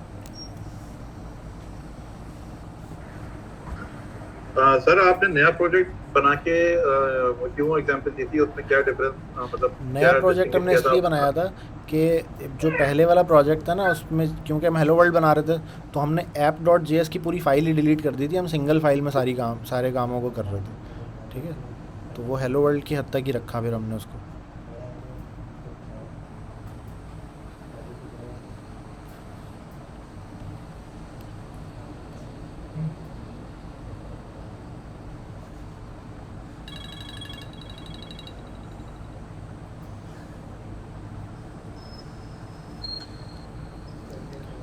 हेलो अस्सलाम वालेकुम।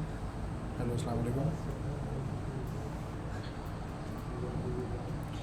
यार मैं तो क्लास पढ़ा रहा था, और ऑनलाइन क्लास लेता हूँ ना इस टाइम। सब इसलिए हो रहा है कि खामोशी में बैठा था, मैं क्लास पढ़ा रहा था। नया कंपोनेंट कैसे हाँ ये बनाते चल हैं? रही है क्लास, क्लास के बीच में ही बोल, कोई ज़रूरी काम है वरना बाद में बात करता हूँ। चलो अल्लाह हाफ़िज़।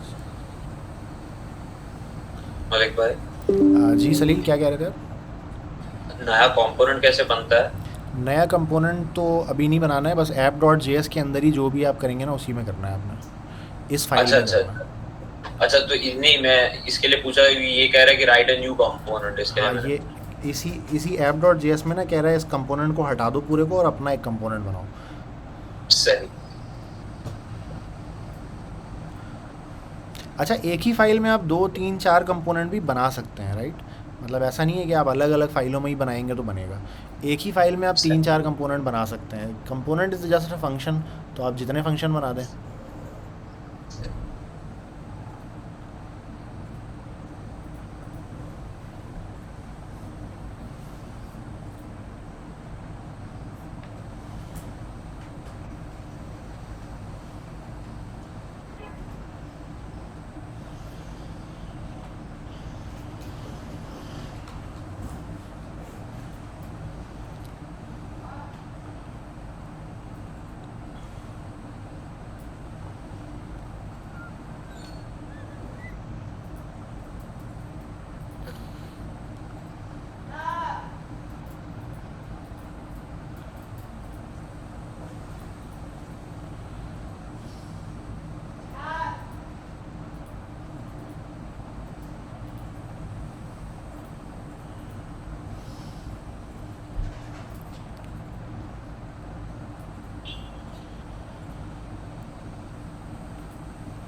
सॉरी।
अच्छा, अब मैं कोई एरर्स कर रहा हूँ शायद। लाइन नंबर 12 पे आपने इमेज यूआरएल जो लिख दिया ना डायरेक्ट, ये प्रॉप्स डॉट हाँ। इमेज यूआरएल होगा। अच्छा अच्छा अच्छा या अच्छा। तो आपको लाइन नंबर 7 में डीस्ट्रक्चर करना चाहिए इमेज यूआरएल डायरेक्ट। सही सही सही। और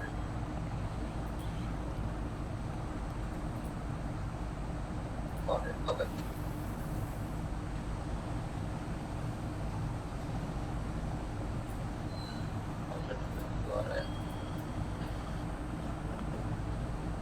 Other thing was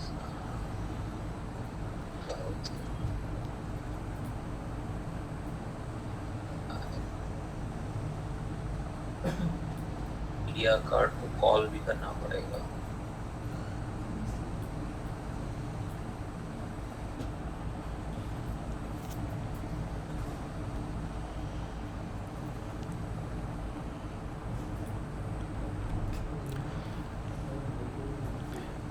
media card इस तरह से कॉल नहीं कर सकते आप।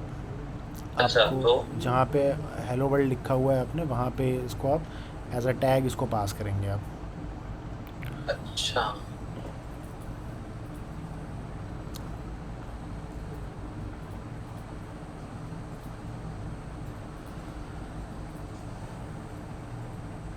तो यहाँ पे एसेंशियली मीडिया कार्ड डालेंगे। Yes, like a tag, not like this. Like a tag meaning angle bracket open, angle bracket close, बीच में मीडिया टैग। सो ये नहीं सही नहीं है ये। नहीं, इस तरह से नहीं चलेगा ये।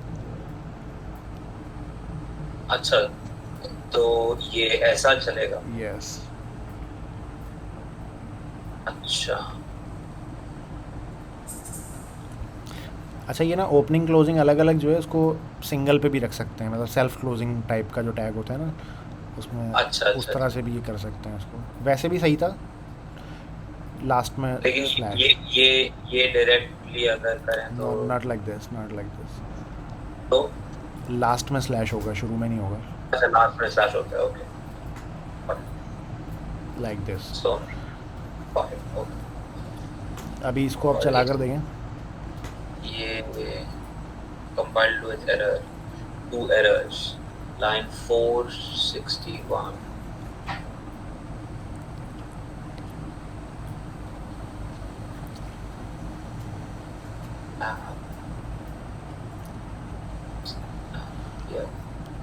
एक्चुअली रिटर्न में ये डिव था ना, तो मीडिया कार्ड डबल हो गया है। शुरू वाला तो डिव था अच्छा ना।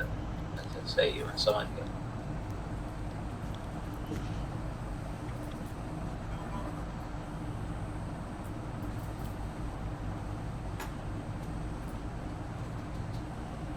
क्लास नेम का हवाई सी गायब हो गया। Thank you. अच्छा, कोई है जिससे बन पाया हो अभी तक? ये बन गया शायद, आनो। आपने इमेज का यूआरएल नहीं पास किया सलील, इसलिए वो इमेज को शो नहीं कर रहा है। यानी आपको जो आपने डिस्प्ले किया है जहाँ पे कंपोनेंट को, वहाँ पे आपको पास भी हाँ तो करना पड़ेगा ना कोई इमेज का यूआरएल, इंटरनेट से उठा सही के है। कोई तो भी पास इसेंशली करो। ये इमेज का यूआरएल यहाँ पे पास करेंगे या हाँ यहाँ पे पास करेंगे क्योंकि यही SRC है। So let's look at an image. अच्छा, मेरा ख्याल है कि अब टाइम ख़त्म हो गया, 15 मिनट मैंने कहा था, 15 मिनट हो चुके हैं। तो मैं अपनी स्क्रीन शेयर कर देता हूँ और मैं यही चीज़ें दोबारा से ज़रा करके दिखा देता हूँ। जिसका जितना हो गया वो प्लीज़ मैच कर ले और वहीं से आगे कंटिन्यू करें। अच्छा, मैं अपनी स्क्रीन शेयर कर रहा हूँ। तो सर एक सेकंड के लिए ज़रा ये देख लेंगे कि मैं बनाने की कोशिश तो कर रहा था, लेकिन ये इसमें क्यों आ रहा है? उमर खलील, एक मिनट। जी जनाब, ये मैंने आपकी स्क्रीन को ओपन कर लिया। एरर क्या आ रहा है? सर ये रन ही नहीं हो रहा। नहीं, रन करते में कुछ तो एरर आ रहा होगा ना। सर वो रिलोड का एरर दे देता है, ये कहता है कि एग्जिट पेज रिलोड नहीं होता। npm स्टार्ट चला हुआ है? हाँ, ये आया ना, high full name is not defined. High full name जो आप डिस्प्ले कर रहे हैं वो है ही नहीं। ये हाई फुल नेम जो आप बना रहे हैं लाइन नंबर 31 में, ये बनाया कहाँ है आपने? बनाया नहीं है ना ये तो आपने।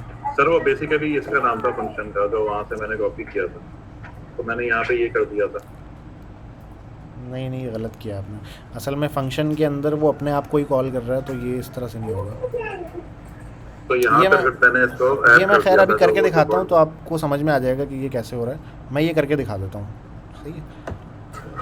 सर थोड़ा एक्सप्लेन भी कर दीजिएगा तो ये थोड़ा जी जी, clear हो मैं जाएगी। बिल्कुल सारी चीज़ें कर दूँगा, मैं एक्सप्लेन भी कर दूँगा और मैं बता भी दूँगा। अच्छा जी, तो ये हमारे पास ना एक अदद कंपोनेंट बना हुआ है ना, इसको मैं एज इट इज़ छोड़ देता हूँ, ठीक है? यहाँ पे मैं बनाता हूँ एक अदद नया कंपोनेंट। मैंने कहा फंक्शन, और मैंने कहा भाई media card, right? Media card करके कह दिया मैंने। पैरम्स इसमें मुझे क्या मिलेंगे? ठीक है, पैरम्स को मैं डीस्ट्रक्चर कर देता हूँ। मैंने कहा IMG, सही है, IMG URL मिलेगा मुझे, सही है। और क्या टाइटल, क्या था टाइटल? देख लेते हैं। टाइटल और body. 3 props, title, body and image URL, 3 चीज़ें कह रहा है कि ले लो, टाइटल, बॉडी, इमेज URL। तो ये 3 चीज़ें मैंने क्या किया भाई, इससे यहाँ पे इनपुट ले लिया कि मुझे जो भी रेंडर करेगा इस कंपोनेंट को, तो 3 जो है ना वो ले रहा होगा पैरामीटर्स, राइट? अच्छा, अब क्या हुआ कि यहाँ पे इसने कहा टाइटल को कैसे प्रिंट करवा दो। कह रहा है inside the component render the title in H2 में टाइटल को प्रिंट करा दो। तो कोई मेरे लिए प्रॉब्लम की बात नहीं है। मैंने कहा रिटर्न, ठीक है, और रिटर्न के बाद मैंने बोला कि एक डिव बना देता हूँ मैं।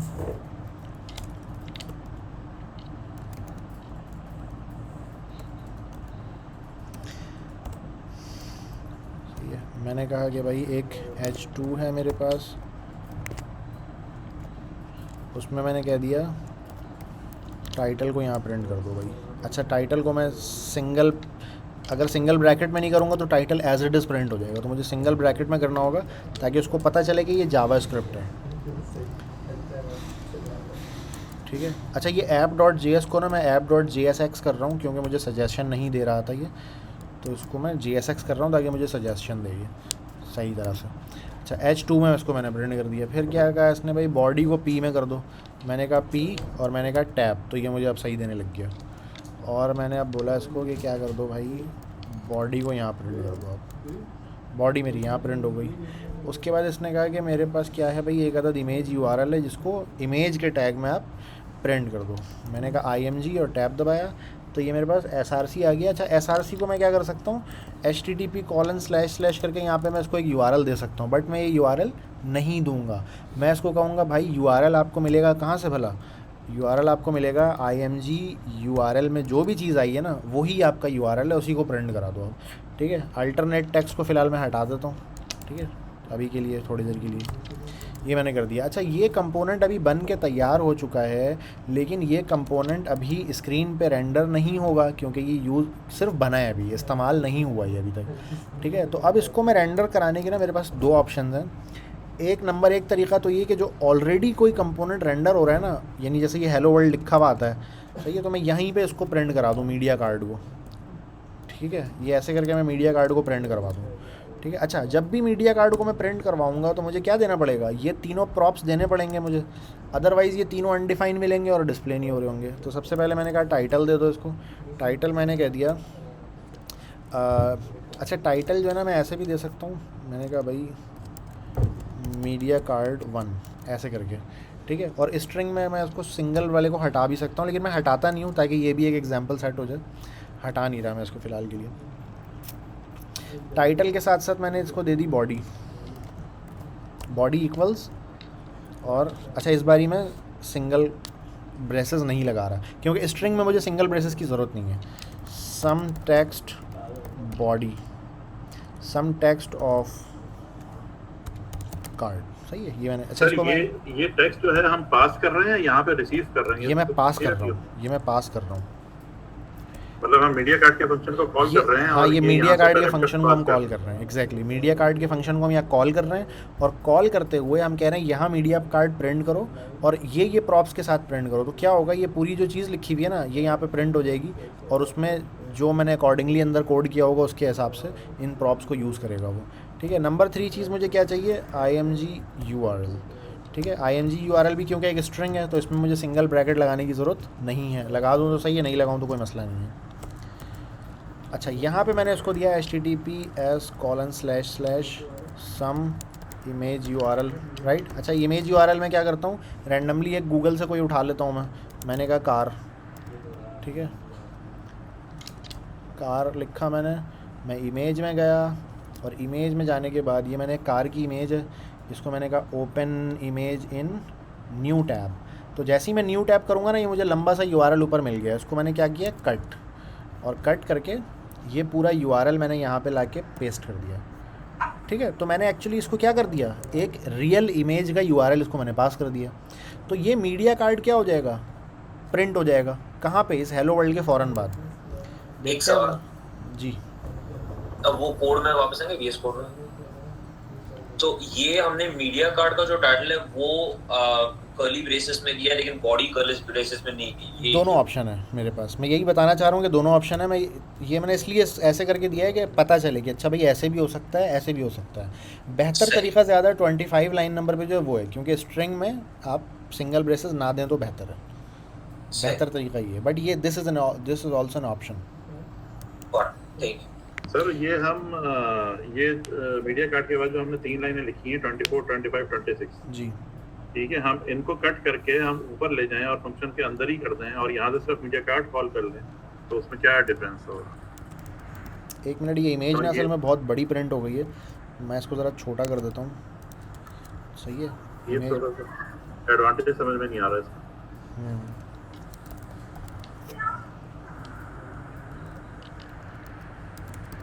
अभी मैं एडवांटेज आपको बताता हूँ, समझ में आ जाएगा, 2 मिनट आप दीजिएगा।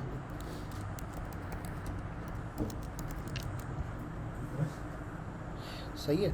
अच्छा, मेरा जो मीडिया कार्ड था ना, मैंने उस पर क्या किया, एक मैंने बॉर्डर लगा दिया कि भाई जितने जगह में मीडिया कार्ड ये प्रिंट हो रहा है ना वहाँ पे बॉर्डर है, और इमेज चूँकि बहुत बड़ी प्रिंट हो जा रही थी मैंने उसको छोटा कर दी, मैंने कहा 200 पिक्सल का करो भाई प्रिंट, अभी इतनी बड़ी इमेज हमें नहीं चाहिए। अच्छा, तो पहले तो मैंने तरीका क्या बताया कि किसी भी कंपोनेंट में जहाँ पे JSX जहाँ पे लिखी हुई हो वहाँ पे आप इसको लिख सकते हैं बीच में। एक तो तरीका ये है कट, दूसरा तरीका ये है कि आप इसको ना रेंडर पे डायरेक्ट भी पास कर सकते हैं, ठीक है। ये जो रेंडर हो रहा है ना इस जगह पे, यहाँ पे आप डायरेक्ट भी पास कर सकते हैं ऐसे, ठीक है।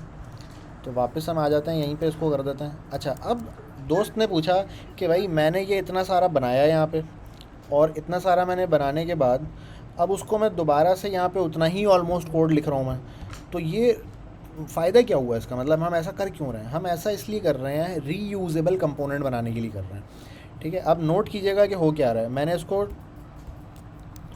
मैंने एक ही कंपोनेंट को 4 दफ़ा रेंडर कर दिया, 3 और ये 4, ठीक है, 4 दफ़ा रेंडर कर दिया मैंने टाइटल चेंज कर दिया, मैंने कहा टाइटल 2, टाइटल 3, टाइटल 4। अब ये कार्ड ना 4 दफ़ा रेंडर होगा अलग अलग टाइटल के साथ, ठीक है। इमेज यूआरएल मैं ज़रा उठा लेता हूँ कोई अलग अलग। अच्छा अभी तो एक ही इमेज प्रिंट हो गई है, मैं ज़रा इमेज यूआरएल ना दूसरी उठा लेता हूँ कुछ। Open image in new tab. ये मैंने एक दूसरा यूआरएल कट किया यहाँ से, और वो मैंने किसको पास कर दिया, जो मेरा सेकंड वाला था उसको मैंने पास कर दिया। सही है जी, सेव। अब मैं एक तीसरा इमेज उठाता हूँ यहाँ से, ये तो काइंड ऑफ वीडियो लग रही है।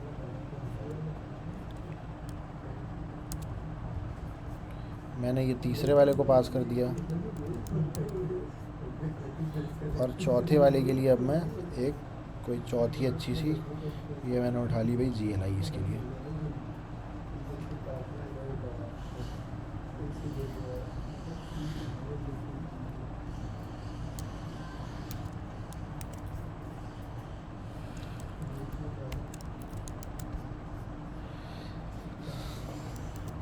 सही है जी। तो ये मेरे पेज पे ना 4 अलग अलग, एक ही मेरा मीडिया कार्ड 4 दफ़ा रेंडर हो गया, अलग अलग अलग अलग किसके साथ,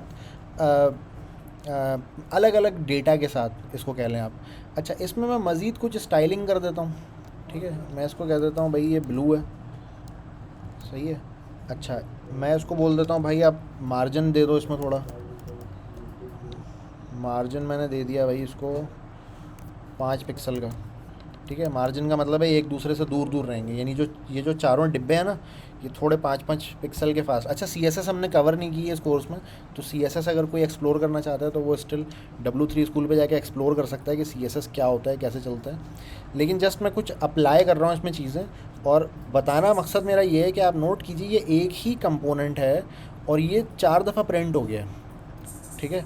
अच्छा अब ज़रा आप गौर से अगर देखें ट्विटर में क्या हो रहा होता है, ट्विटर में यही होता है, जितनी भी पोस्ट होती है ना उसका पैटर्न तो एक ही होता है, ठीक है। एक छोटा सा एक आपका है ना बना हुआ आ रहा होता है बंदे का मुंह गोल सा, उसके आगे उसका नाम लिखा होता है, उसके नीचे उसका यूज़र नेम लिखा हुआ होता है, उसके नीचे उसका जो है ना जो भी पोस्ट है उसका टेक्स्ट होता है, सही है। और उसके नीचे कोई इमेज होती है, समटाइम नहीं भी होती है इमेज, और समटाइम कोई वीडियो होती है उसकी जगह पर। तो अब जो कंपोनेंट है वो तो सेम है कंपोनेंट, ठीक है ना, कंपोनेंट तो चेंज नहीं हो रहा। मिसाल के तौर पे अगर मैं फ़ेसबुक आपको ओपन करके दिखाऊँ, फ़ेसबुक में भी यही हो रहा है, ठीक है। ये मैंने फ़ेसबुक ओपन किया। अब आप नोट कीजिएगा कि जितने भी मेरे पास कंपोनेंट्स हैं वो तो सेम तरह के हैं ना। इसको अगर मैं जूम आउट कर दूँ थोड़ा सा, ठीक है, अगर इसको जूम आउट कर दूँ मैं, तो आप नोट कीजिए ये कंपोनेंट यहाँ से शुरू है ये, और ये यहाँ तक ख़त्म है। हर कंपोनेंट के अंदर सेम चीज़ हो रही है, ठीक है। ऊपर मेरा नाम है, फ़ोटो आ रही है, थोड़ा सा टेक्स्ट है, फिर नीचे फ़ोटोज़ हैं कुछ, सही है। और उस फ़ोटो के बाद आप फिर देखें यहाँ पे, देखें मेरा नाम है, नीचे कुछ टेक्स्ट है, डेट लिखी हुई है, बीच में वीडियो है, यहाँ पे लाइक कमेंट शेयर है, नीचे कमेंट्स हैं, सेम चीज़ है सारी, ठीक है। यही सेम चीज़ रिपीट होती चली जा रही है, यही सेम चीज़ क्या हो रही है, रिपीट होती चली जा रही है ओवर टाइम। देखें ये सिंपल सी पोस्ट है बिल्कुल, एक some text and an image, ठीक है। कहीं से मैंने लिंक लगाया था, उस लिंक से इसने कोई इमेज उठा के डिस्प्ले कर दी है, ठीक है। जो इमेज वाली पोस्ट है उसमें भी आप देखें सेम यही चीज़ हो रही है। तो असल में ये सारे कंपोनेंट्स बने हुए कंपोनेंट्स हैं, ठीक है। जो ये इंट्रो वाली चीज़ है ना, ये छोटी सी इंट्रो की जो चीज़ है, ये एक कंपोनेंट है। ये जो बंदा प्रोफाइल खोलेगा उसके डेटा के साथ यहाँ पे प्रिंट हो जाएगा, ठीक है।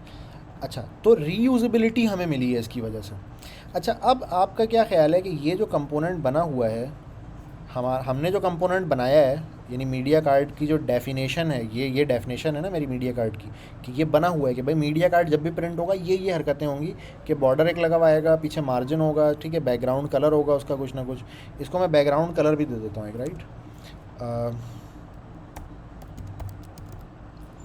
बैकग्राउंड कलर मैंने कह दिया लाइट ब्लू, राइट। मैं ज़रा जाके देखता हूँ, ये मेरा लाइट ब्लू बैकग्राउंड कलर भी आ गया, सही है।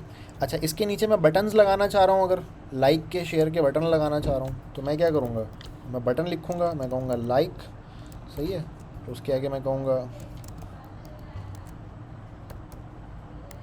Comment share. ये जी मेरे पास बटन आ गया। अच्छा BR नहीं लगाया मैंने क्योंकि इनलाइन एलिमेंट था तो वो सेम लाइन पे उसको प्रिंट मार दिया उसने। ठीक है जी, ये लाइक शेयर कमेंट का बटन आ गया। ये ऑलमोस्ट मैंने क्या तैयार कर दिया, फेसबुक का जो कंपोनेंट होता है पोस्ट का वो मैंने तैयार कर दिया। ठीक है। अच्छा अब आपका टास्क क्या है अगली क्लास में? अगली क्लास में आपका टास्क ये है कि आप जो है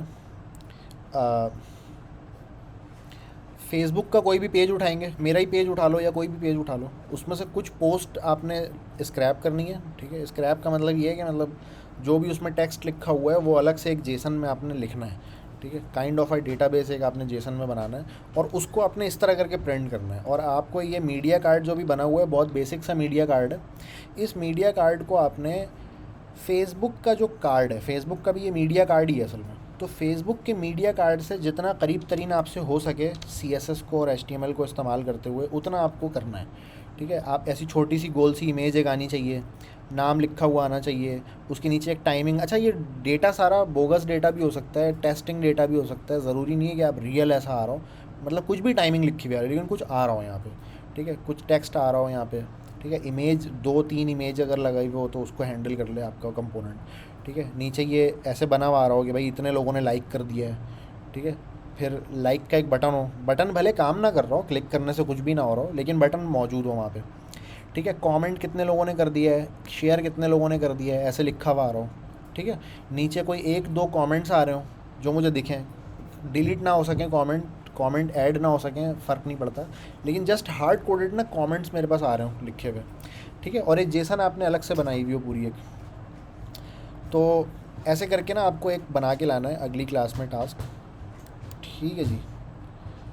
और इसको मैं थोड़ा सा मॉडिफाई कर रहा हूँ गोल वाली ब्रैकेट लगा के ना, राइट।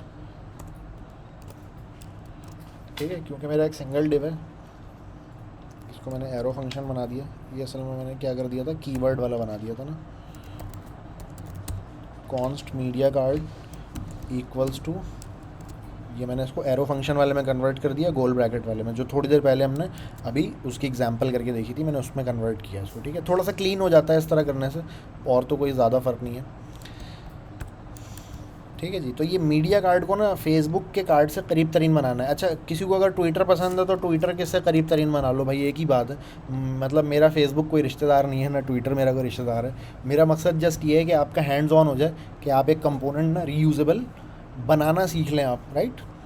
अच्छा अब मैंने जो ये इसको मल्टीपल टाइम्स रेंडर किया है, इसी तरह आप भी उसको मल्टीपल टाइम्स रेंडर करेंगे, 3 4 5 ऐसे करके कंपोनेंट हो। ठीक है। अच्छा बनेगा तो एक ही बार, सही है। ये 4 बार रेंडर हुआ हुआ तो 4 बार बनाया थोड़ी मैंने इसको, 4 बार तो मैंने डेटा दिया है सिर्फ अलग अलग इसको, बना तो ये एक ही बार है। तो आपको ये एक बार जो बना हुआ कंपोनेंट है ना, इसमें स्टाइलिंग करके इसको अच्छा सा बनाना है। अच्छा अभी हम ज़रा देख लेते हैं कि अभी कुछ आगे हम कर सकते हैं। कुछ ऐसी आगे चीज़ मौजूद है हमारे पास। हाँ ये तो हमने पूरा किया ही नहीं ना, अभी थोड़ा आधा रहता है अभी, ये कंप्लीट कर लेते हैं हम। ठीक है। और हम क्लास को आज मेरे ख्याल है यहाँ तक रोकते हैं। अच्छा render the media card with React DOM dot render call and pass it in the necessary props, ये हम कर चुके हैं। ठीक है। रेंडर के ज़रिए भी कॉल कर सकते हैं हम, और हम किसी भी JSX के बीच में भी जाके लिख देंगे तो वहाँ पे भी रेंडर हो जाएगा ये। Make a component called get that except one prop is open when is open is true, make the component render open or otherwise it's close। अच्छा कह रहा है कि भाई अब ना आप क्या करो, एक आर्ग्यूमेंट और भी लो, मैं इसको कह देता हूँ is dark,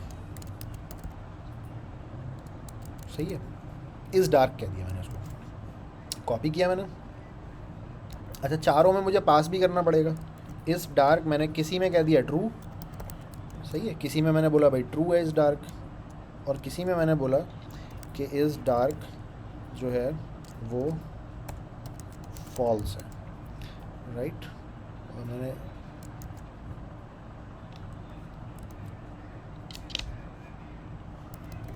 true and true, ठीक है। 3 में ट्रू दिया है, 1 में फॉल्स दिया है। अब मैं इसके अंदर आके क्या करता हूँ कि भाईजान अगर मेरे पास जो इसको जो मिला हुआ है, अगर वो डार्क मिला हुआ है तो क्या करो, एक डिस्प्ले करो। मैंने कहा कि मैं कुछ जावास्क्रिप्ट लिखना चाहता हूँ, और जावास्क्रिप्ट में मैंने क्या कहा, टर्नरी ऑपरेटर। टर्नरी ऑपरेटर हम सब पढ़ चुके हैं, ठीक है। मैंने कहा इज़ डार्क अगर इक्वल्स इक्वल्स हो ट्रू के, ठीक है, तो क्या प्रिंट करो यहाँ पे आप कि भाई डार्क मॉड, ठीक है, अदरवाइज़ लाइट मॉड, ठीक है। अच्छा, ये क्वेश्चन मार्क लगता है या मैंने गलत लगा दिया, ठीक है। और मैंने कहा ये पूरा जो होगा वो एक अदद किस में होगा, पैराग्राफ में होगा, ठीक है। मैंने कहा एक पैराग्राफ होगा, उसके अंदर अगर डार्क है तो डार्क लिखा हुआ आ जाएगा, अदरवाइज़ लाइट लिखा हुआ आ जाएगा, ठीक है। सेव किया इसको मैंने, और अब मैं जाके देखता हूँ क्या हुआ। Dark mod, light mod, dark mod, dark mod, सही हो गया जी। तो मैंने कंडीशनल कोई भी काम अगर करवाना है तो मैं टर्नरी ऑपरेटर के ज़रिए करवाऊँगा यहाँ पे। अच्छा, और मैं रियली अगर इसको डार्क करना चाह रहा हूँ मैं, तो मैं क्या करूँगा, मैं आके कर देता हूँ यहाँ पे ज़रा इसको multiple line,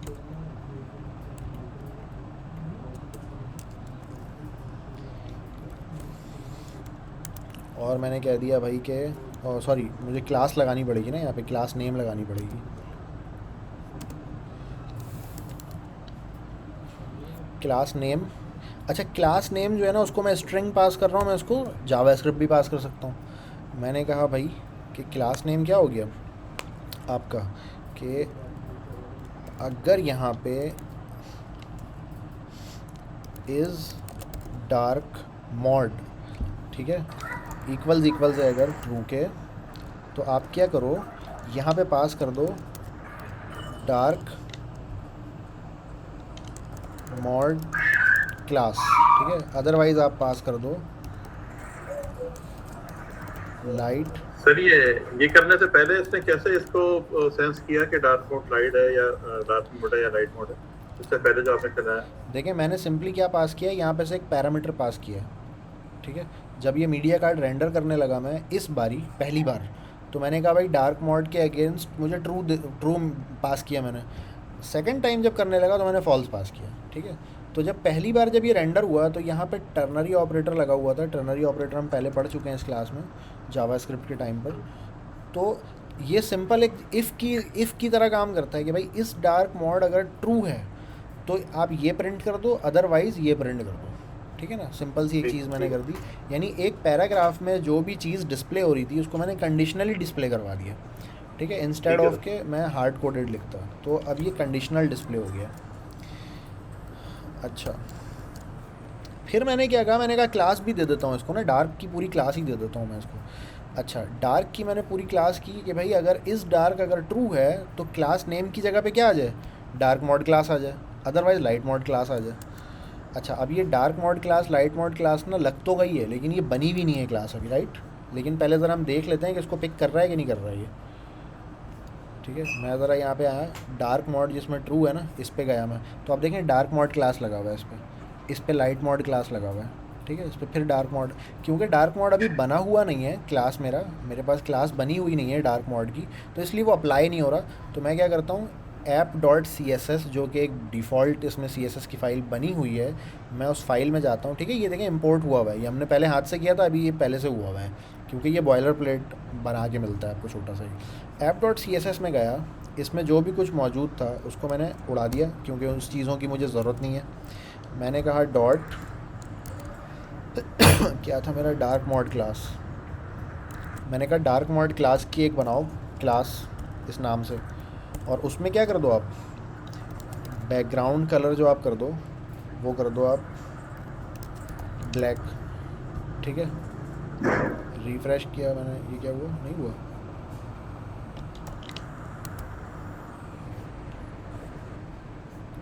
text colour white करना पड़ेगा वरना वो दिखेगा नहीं, वो लग भी तो नहीं रहा ना लेकिन। अच्छा, बैकग्राउंड कलर मुझे ना ये ऐसे करके देना पड़ेगा शायद। नहीं यार, ये क्या हो रहा है, बैकग्राउंड कलर अप्लाई नहीं हो रहा। डार्क मोड क्लास, स्पेलिंग सही लिखी है ना मैंने, हाँ स्पेलिंग तो सही लिखी है।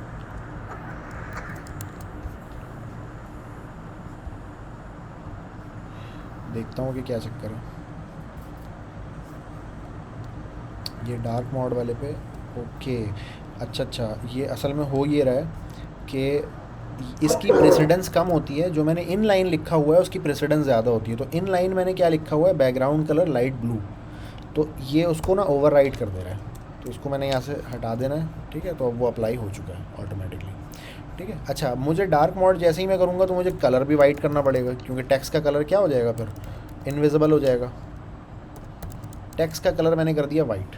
मैंने कहा भाई ये हो गया आपका, ये डार्क मोड में दिखेगा अभी ये कार्ड, सही है। जो लाइट मोड पे था वो लाइट मोड पे दिखेगा, जो डार्क पे था वो डार्क पे दिखेगा, ऐसे करके। अच्छा, ये बिल्कुल ही ब्लैक हो गया है, इतना ब्लैक होता नहीं है, ठीक है। डार्क मोड इतना ब्लैक नहीं रखता, ठीक है। तो मैंने आके ना क्या खोला, VS कोड से, बल्कि हम ये छाप लेते हैं कलर, VS कोड .dev लिखूँगा मैं तो ऑनलाइन VS कोड खुल जाता है। अच्छा, मेरे पास एक एक्सटेंशन है कलर ज़ीला के नाम से, ठीक है। गूगल क्रोम की एक्सटेंशन है ये। कलर ज़ीला को से क्या कर सकता हूँ मैं, कलर को पिक कर सकता हूँ मैं, किसी भी कलर का ना RGB कोड में उठा सकता हूँ। तो मैंने ये कलर पिक फ्रॉम पेज का बटन दबाया और ये देखें, मैं कहीं से भी मैं कलर ना उठा सकता हूँ। ये ब्लू भी उठा सकता हूँ मैं, ये वाला उठा सकता हूँ। तो मैंने क्या किया, थोड़ा हल्का ना ये वाला कलर उठा लिया मैंने, ठीक है। इसका कोड ये आ गया मेरे पास। ओ कह रहा है कोड कॉपी हो गया है क्लिप बोर्ड पर, तो ज़रा देखते हैं पेस्ट करके कि पेस्ट हो रहा है कि नहीं हो रहा। ठीक है जी, पेस्ट हो गया, कलर कॉपी हो गया था मेरे क्लिप बोर्ड पर। ये मेरे पास ना डार्क मोड मैंने वहाँ से कलर कॉपी कर लिया, ठीक है जी। अच्छा, अब इसके अंदर ना आप देखें कुछ बहुत ही दीवारों से चिपका हुआ आ रहा है ये, ठीक है। तो इसके लिए मैं एक छोटा सा इसमें और लगा लेता हूँ स्टाइलिंग। वो छोटी सी स्टाइलिंग ये होगी कि जनाब आप ना पैडिंग ले लो, PADDING, पैडिंग इक्वल्स 5 पिक्सल की जो है वो पैडिंग भी ले लो आप, ठीक है। तो ये थोड़ा ना दीवारों से थोड़ा थोड़ा दूर हो गया, बल्कि शायद मैं उसको 5 की जगह 10 कर दूँ तो शायद बेहतर रहेगा, ठीक है। थोड़ा दीवारों से ना दूर दूर हो गया ये अपना, ठीक है। तो ये मीडिया कार्ड हमारा जनाब तैयार हो गया ऑलमोस्ट। अच्छा, अब एक चीज़ और मैं यहाँ पे ऐड करना चाहूँगा, ये स्टाइलिंग जो मैंने की हुई है इन लाइन, इसको डिस्करेज किया जाता है। तो मैं इस स्टाइलिंग को भी क्या करूँगा, यहाँ से कट करके मैं कहाँ लेके चला जाऊँगा, मैं अपनी style.css की क्लास में लेके चला जाऊँगा, ठीक है। और मैंने इसको क्या नाम दे दिया ना, मैंने क्या डॉट मीडिया कार्ड, ठीक है, डॉट मीडिया कार्ड। तो अब मैं क्या करूँगा, ये वाली क्लास जहाँ पे भी अप्लाई करूँगा वहाँ पे ये स्टाइलिंग लग जाएगी और ये रीयूजेबल भी रहेगी। अगर कहीं और किसी और जगह पे मुझे मीडिया कार्ड पे कहीं पे भी लगाना है तो वहाँ पे भी मैं ये लगा सकता हूँ, राइट, ठीक है। क्लास नेम में एक तो मेरे पास हो गया डार्क मोड, एक मेरे पास ये हो गया। अब मैं प्लस करके जो है क्या कर सकता हूँ, ये वाला क्लास नेम भी दे दूँगा जो मुझे हर हाल में लगाना है। एक तो क्लास नेम कंडीशनल है ना कि भाई कंडीशनल ये लगेगा, और एक मुझे लगाना है हर हाल में। तो क्लास नेम जो है मैं क्या करता हूँ, स्पेस डालता हूँ, ठीक है ना। क्लास नेम क्या होता है, स्पेस डल के लगता है। तो मैंने स्पेस दे के ये वाला नाम भी लिख दिया, मीडिया कार्ड वाला, ठीक है। अच्छा, इससे ना थोड़ा सा इसको प्रॉब्लम हो गई है, तो मुझे इसको पूरे को पहले गोल ब्रैकेट में पैक करना पड़ेगा। ओके, क्या हुआ, इसको प्रॉब्लम हो गई, प्लस लगा देता हूँ यहाँ, ठीक है। तो अब क्या होगा, ज़रा इसको प्लीज़ समझिएगा, इसमें बहुत से लोग कंफ्यूज हो जाते हैं काफ़ी। देखें, ये जो मेरा इतना है ना, ये टर्नरी ऑपरेटर है। ये कोई एक चीज़ रिटर्न करके ठंडा हो जाएगा, सही है। कोई एक चीज़ रिटर्न करेगा, ये जो भी चीज़ ये रिटर्न करेगा, एक स्ट्रिंग होगा वो ऑफ कोर्स, उसमें मैंने इतना स्ट्रिंग प्लस कर दिया। और बीच में ये स्पेस जो मैंने दिया है ये बहुत ज़रूरी है, स्पेस, ये स्पेस आपको देना पड़ेगा, ठीक है। अगर ये स्पेस नहीं देंगे तो फिर वो ज़ाहिर है, क्योंकि इस स्पेस से सेपरेटेड होता है क्लास का नाम ना, ठीक है। तो आप देखें वो वाली स्टाइलिंग भी सारी इसमें अप्लाई नहीं हुई है। अच्छा, अप्लाई नहीं हुई है वो स्टाइलिंग, ऐसा क्यों हुआ भला, ज़रा देख लेते हैं। यहाँ पे आ तो गया है, स्पेस के साथ आ रहा है नाम लिखा हुआ,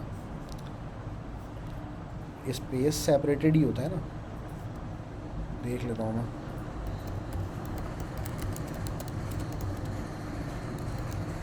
सर डबल कोड भी बंद हो गया मेरे साथ।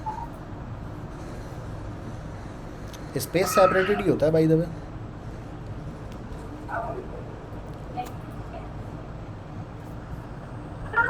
उसको पिक नहीं कर रहा, पता नहीं क्यों वो। यहाँ पे तो सही आ रहा है, अप्लाई हुआ हुआ है क्लास।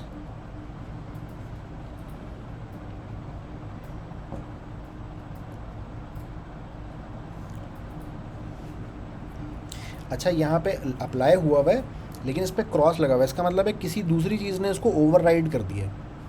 ठीक है, कोई दूसरी ऐसी ऐसी चीज़ है जिसने उसको ओवरराइड कर दिया है। तो मे भी हम इसको शुरू में लगा के देख लेते हैं भाई, नो प्रॉब्लम। कट किया मैंने, सेम चीज़ प्लस मैं शुरू में कर दूंगा। सही है, शुरू में लगा के देख लेता हूँ मैं।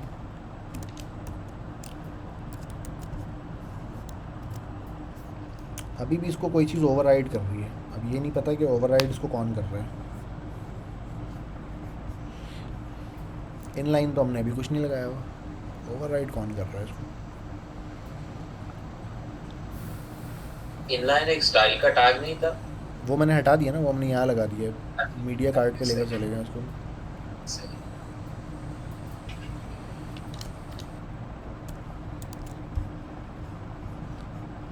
ऐसा क्यों हो रहा है यार?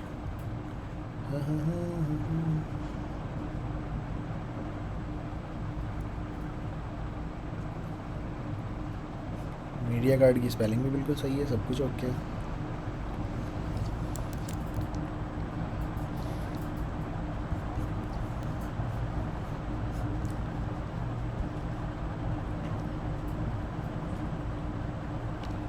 चलिए, स्पेस तो प्रॉब्लम नहीं कर रहा है, एक स्पेस आ रहा है बीच में मीडिया कार्ड जहाँ पे लिखी है आपने क्लास। नहीं, स्पेस सेपरेटेड ही होता है। नहीं, डबल कोट से पहले एक स्पेस आ रहा है। ये डबल कोट से पहले एक स्पेस आ रहा है, एक मिनट, ये मैंने नोट नहीं किया। सर वीएस पे जाइए, यहाँ पे ये रहा ना, मैंने यहाँ पे एक स्पेस डाला है, उसके बाद वो जो भी अगला स्ट्रिंग होगा वो आ रहा होगा।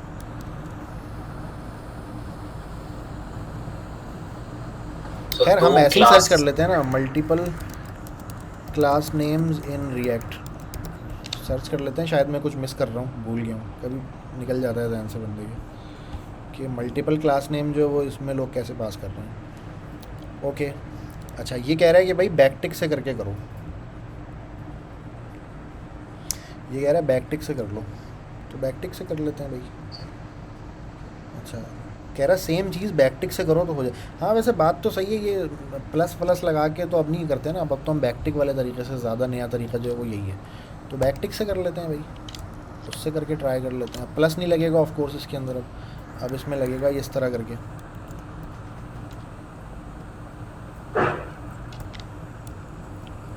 सो बैकटिक यूजुअली टेम्पलेट लिटरल्स के लिए इस्तेमाल कर रहे होते हैं। हाँ हाँ, वो प्लस प्लस करके जो मैं कर रहा था वो भी एक्चुअली सेम काम ही कर रहा था। जी जी, लेकिन मतलब मैं बैकटिक का कॉन्टेक्स्ट समझना चाह रहा था। मतलब यहाँ पे मैंने स्ट्रिंग, दो स्ट्रिंग्स को आपस में प्लस किया हुआ था ना, तो वो कह रहा है स्ट्रिंग को प्लस नहीं करो, आप बैकटिक से ये काम करो।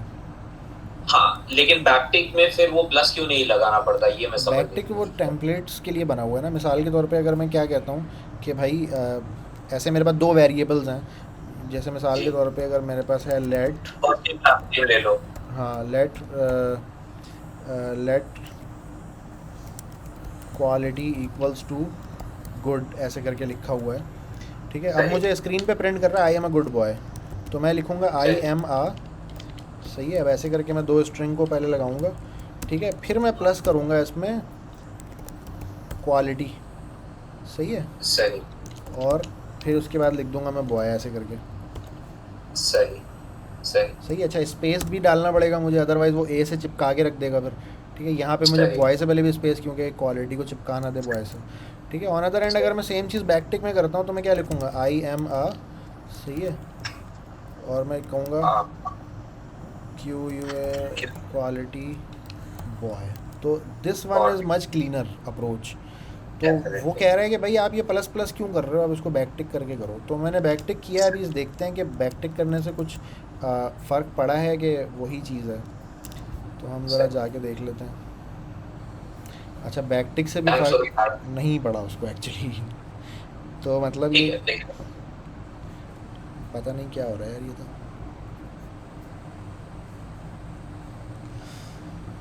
इसमें पेरेंट क्लास होता है कि पेरेंट क्लास और चाइल्ड क्लास?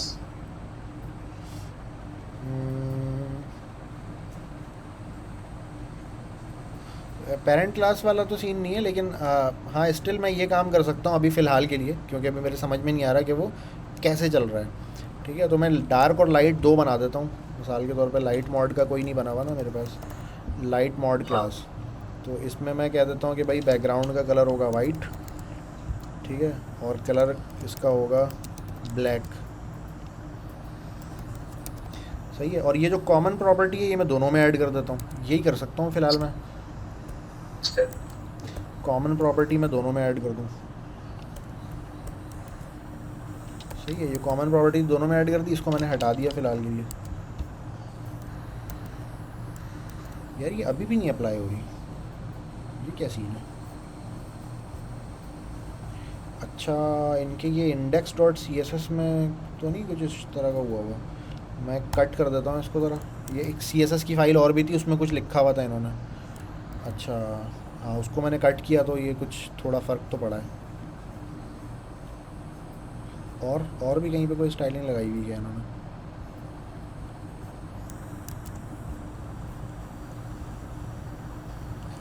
पब्लिक में। अच्छा, हम ना ये पता कैसे लगाते हैं कि कौन ओवरराइड कर रहा है? हम इसको स्क्रॉल करते हैं कि भाई नीचे जो है ना,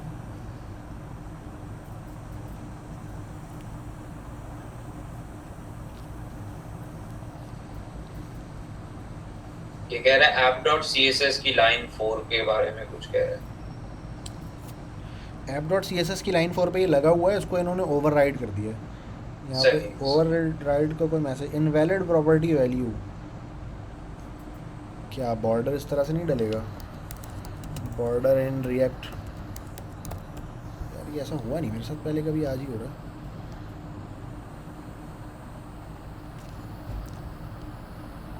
इट्स नॉट वर्किंग। अच्छा, लोगों को ये इशू आया हुआ है कि भाई ये नहीं चल रहा। अच्छा, तो कैसे चलेगा भाई ये?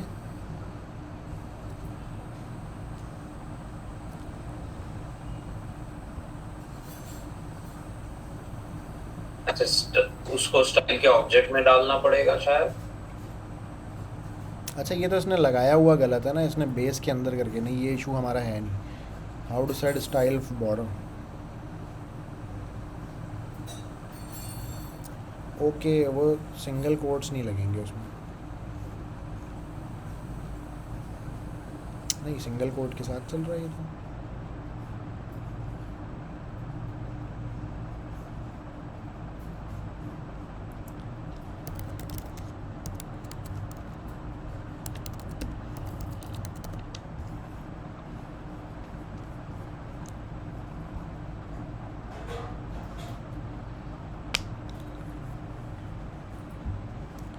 Pixel solid red, 1 pixel solid black.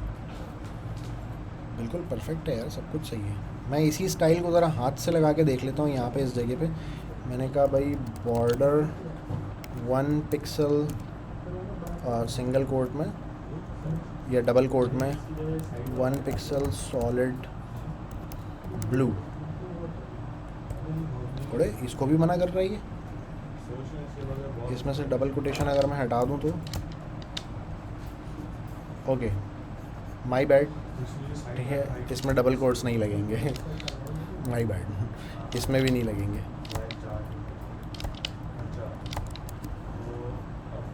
ठीक है, वेल इट्स वर्किंग नाउ।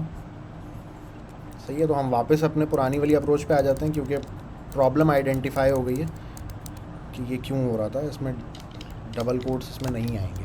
ठीक है, this is all about CSS हमने वैसे भी कवर नहीं किया इस क्लास में। वेल इसने हमारा थोड़ा टाइम ज़ाया कर दिया आज इस CSS ने। Media card, now it should work. Okay, it's working. ठीक है, मीडिया कार्ड और डार्क मॉड क्लास दोनों क्लासेस पे लगी हुई हैं, तो दोनों इस पे सही चल रहा है बिल्कुल। अच्छा, यहाँ पे जो है ना, हमने कंडीशनल वाली चीज़ भी देख ली कि भाई कोई भी चीज़ अगर कंडीशनल करवानी हो तो कंपोनेंट के अंदर हम टर्नरी ऑपरेटर का इस्तेमाल करते हैं। अच्छा, यहाँ पर जो है मैं इसको रोकता हूँ। ठीक है, अगले पे हम ना फिर स्टेट वगैरह सीखेंगे। रिएक्ट की एक चीज़ होती है, रिएक्ट स्पेसिफिक चीज़ होती है स्टेट। अच्छा, यहाँ पे अभी मैं रोकता हूँ और आप लोगों को मैं अब मौका देता हूँ कि आप लोग जो टास्क मैंने दिया है वो बनाना शुरू करें। आप अगर चाहें तो अभी भी क्लास के फ़ौरन बाद आप उसको बनाना स्टार्ट कर सकते हैं। ठीक है, या जब आपको मौका मिले। लेकिन नेक्स्ट क्लास जो होगी हमारी, यानी कि सैटरडे वाले दिन, उसमें मैं ये चाहता हूँ कि आप लोग ये टास्क ज़रूर बना कर लाएँ आप, ठीक है। अच्छा, उसका रीज़न ये है कि अगर इस पॉइंट पे ना आपने अपने हाथ से ये कोड नहीं लिखा, ये फेसबुक का पूरा कंपोनेंट वाला, ठीक है, और थोड़ा अपने CSS में सर नहीं खपाया, सही है, क्योंकि CSS में आपने देखा मैं भी फंस गया था अभी, तो CSS थोड़ी सी अप्लाई करेंगे उस पर आप, थोड़ा सा बॉर्डर रेडियस लगाएंगे तो उससे बॉर्डर्स थोड़े गोल हो जाते हैं। इस तरह ये सारी चीज़ें आप अप्लाई करें, ठीक है। इमेज को पूरा गोल कैसे करते हैं, वो भी बॉर्डर रेडियस करते हैं 50%, तो वो पूरा गोल हो जाता है, ठीक है। इमेज को छोटा बड़ा करना, विड्थ हाइट उसकी, ये सेट करके पूरा एक कंपोनेंट ना मैं ये चाहता हूँ कि आप बना लें, ठीक है, नेक्स्ट क्लास से पहले, ताकि नेक्स्ट क्लास में फिर क्लास का गैप दे दें जी सर, अगली क्लास का गैप दे दें, फिर ये ट्यूसडे को चेक देख लें।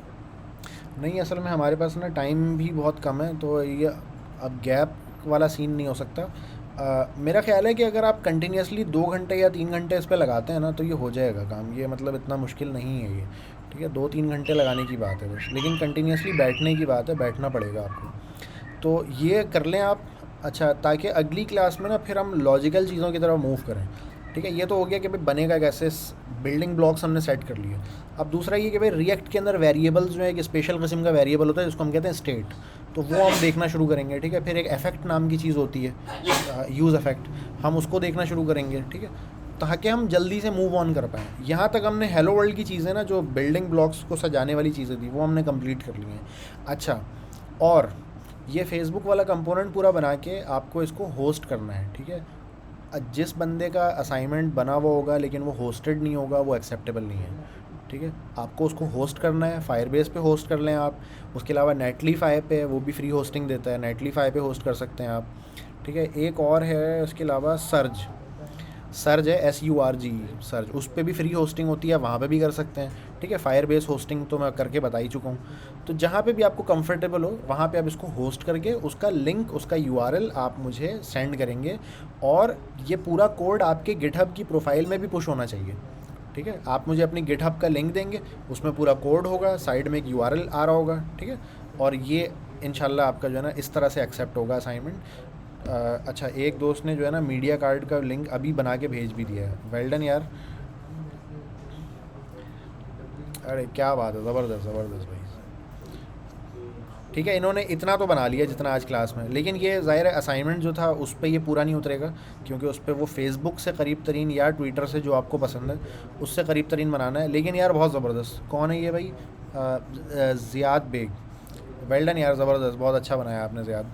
अच्छा, ये इसका प्लीज़ गिटहब का ना लिंक भी शेयर करें अगर आपने पुश कर दिया गिटहब में, तो ठीक है। ये ज़ियाद बेग ने भाई सर अभी तक तो नहीं किया, लेकिन ना मैं फिर व्हाट्सएप के ग्रुप में कर दूँगा। हाँ, व्हाट्सएप के ग्रुप में।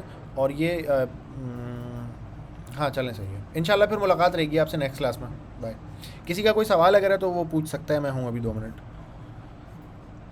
अगर किसी का कोई सवाल नहीं है तो फिर इंशाल्लाह मिलते हैं अगली क्लास में, बाय। बाय।